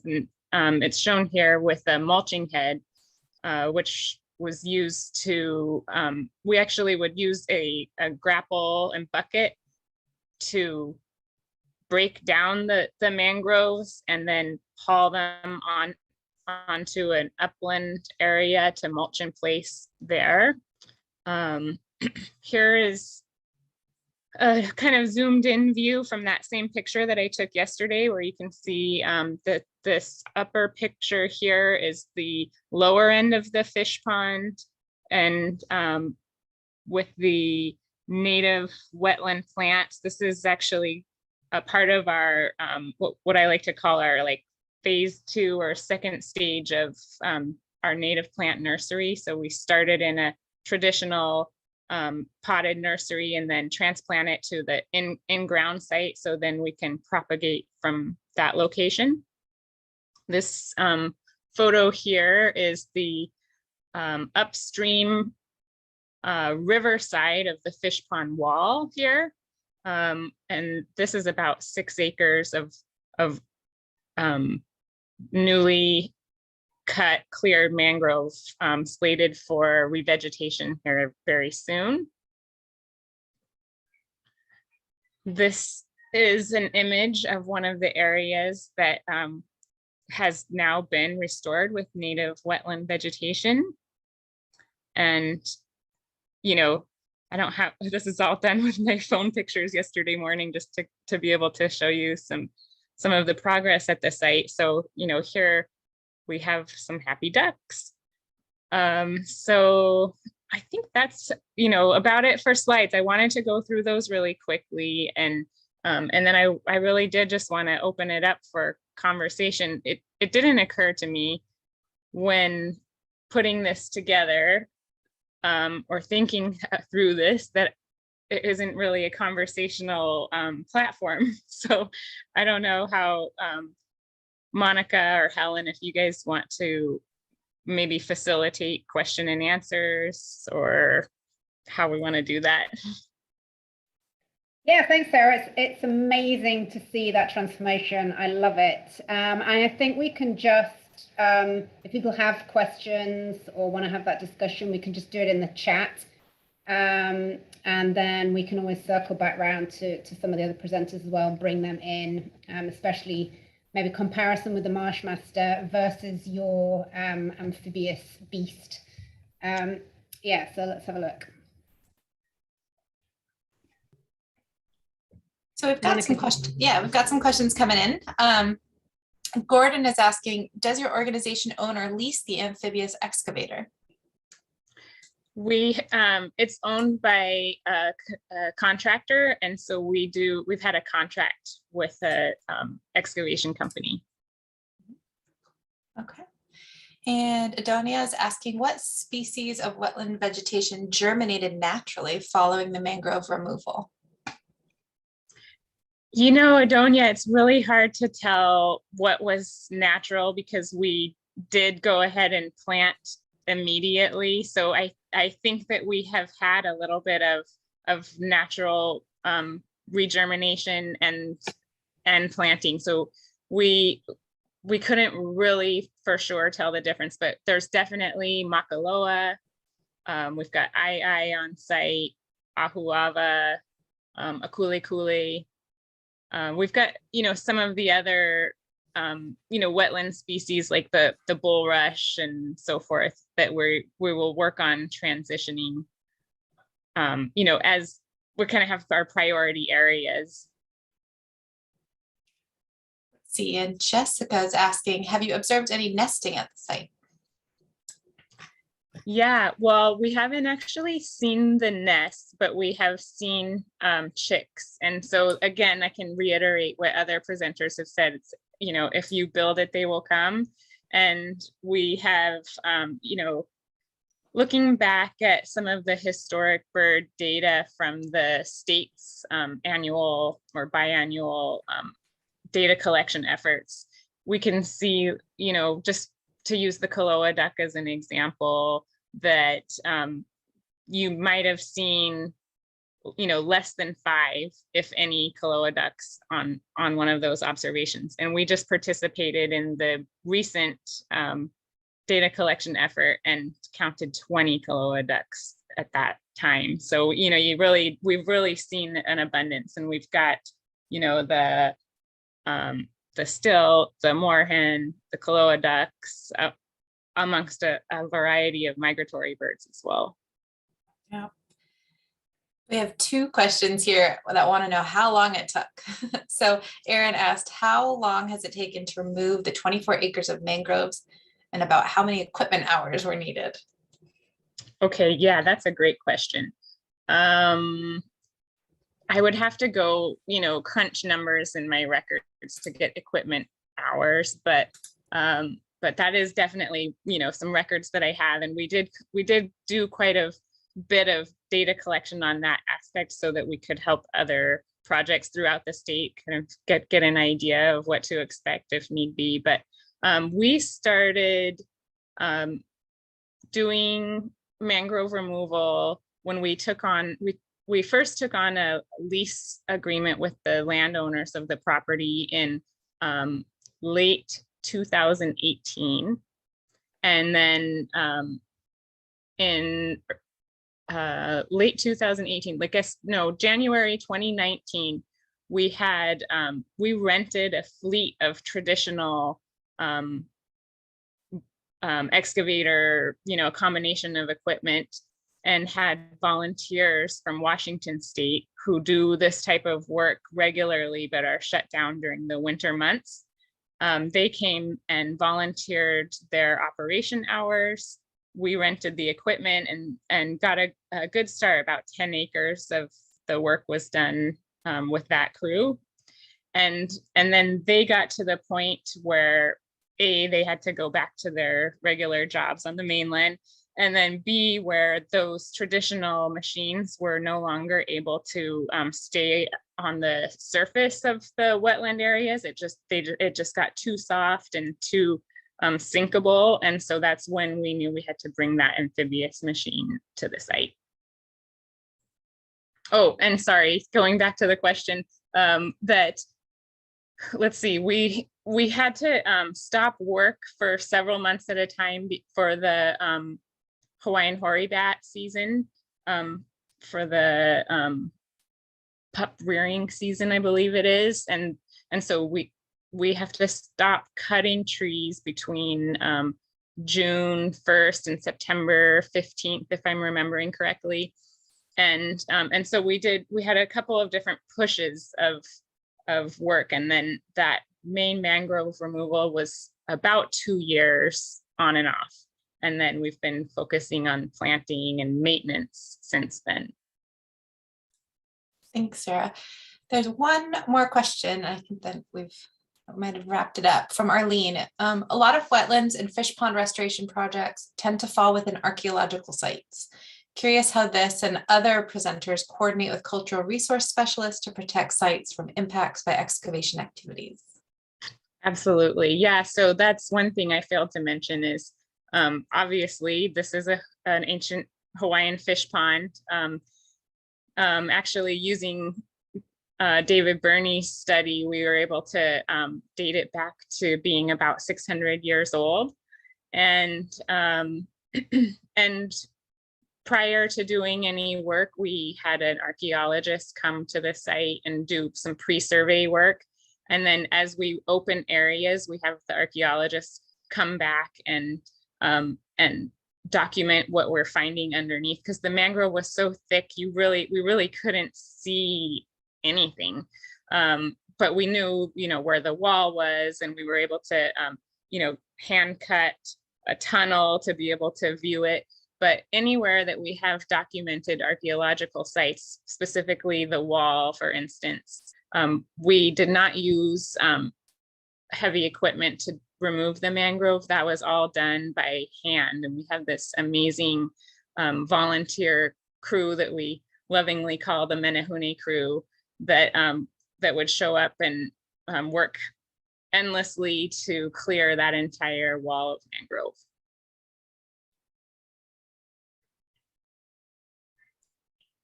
I actually, there's one thing that I wanted to share that I didn't get to, and that is that one of the things that we discovered with this mangrove removal effort is that, and we're kind of doing this adaptive management thing, right? Because we know that we have, you know, another probably 40 acres in the river that we're hoping to clear in the next, you know, upcoming, I don't know if it's going to be a decade or how long to project out for that. But as we do that, we're, you know, learning along the way. And we've discovered that once you clear the mangrove, there's a seed bank of mangrove seedlings. And while we first thought that we should plant immediately with the natives, it just does, it's turning out not to make sense to do that, that it makes more sense to let those seedlings establish and grow for, you know, a season, and then come back and use the mulcher to mulch those out. And then one more time, let those seedlings come through at least one more time. We might even go like a third round. And whether we're using the machine and the mulcher head, or we're doing hand work with a blade on a weed whacker, that's kind of one of the methods prior to putting the effort and resources into planting the natives. Great, thank you. Yeah. Helen, how are we doing on time? Hope you're muted. You are muted. I think we said we were going to go till 11:10. I think it's okay. fine to keep going, and Yeah. you know, if you have to drop off, that's okay too. But yeah, it's a great discussion. We can keep going until we run out of questions. Okay, great. Well, so we have a question from Gordon. Can you describe the process leading to acquisition of the property? Yeah, now did I just stop sharing my screen? You did, yeah. Okay, is that good? Yeah. For the discussion? Okay, good. It's asking me something. Sorry, will you repeat the question? I got distracted. Yeah, no problem.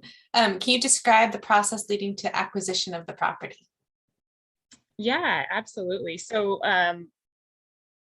you know, like I said before, we were under a lease agreement to do the restoration work. That was a 20-year agreement, and we were able to get that in place because of a requirement under the Coastal Wetlands Restoration Grant that we did most of this work for. It required a 20-year, minimum 20-year commitment to the work. And so we were able to get that after completing most of the mangrove removal, if not all of it. The property went onto the market, open market for sale.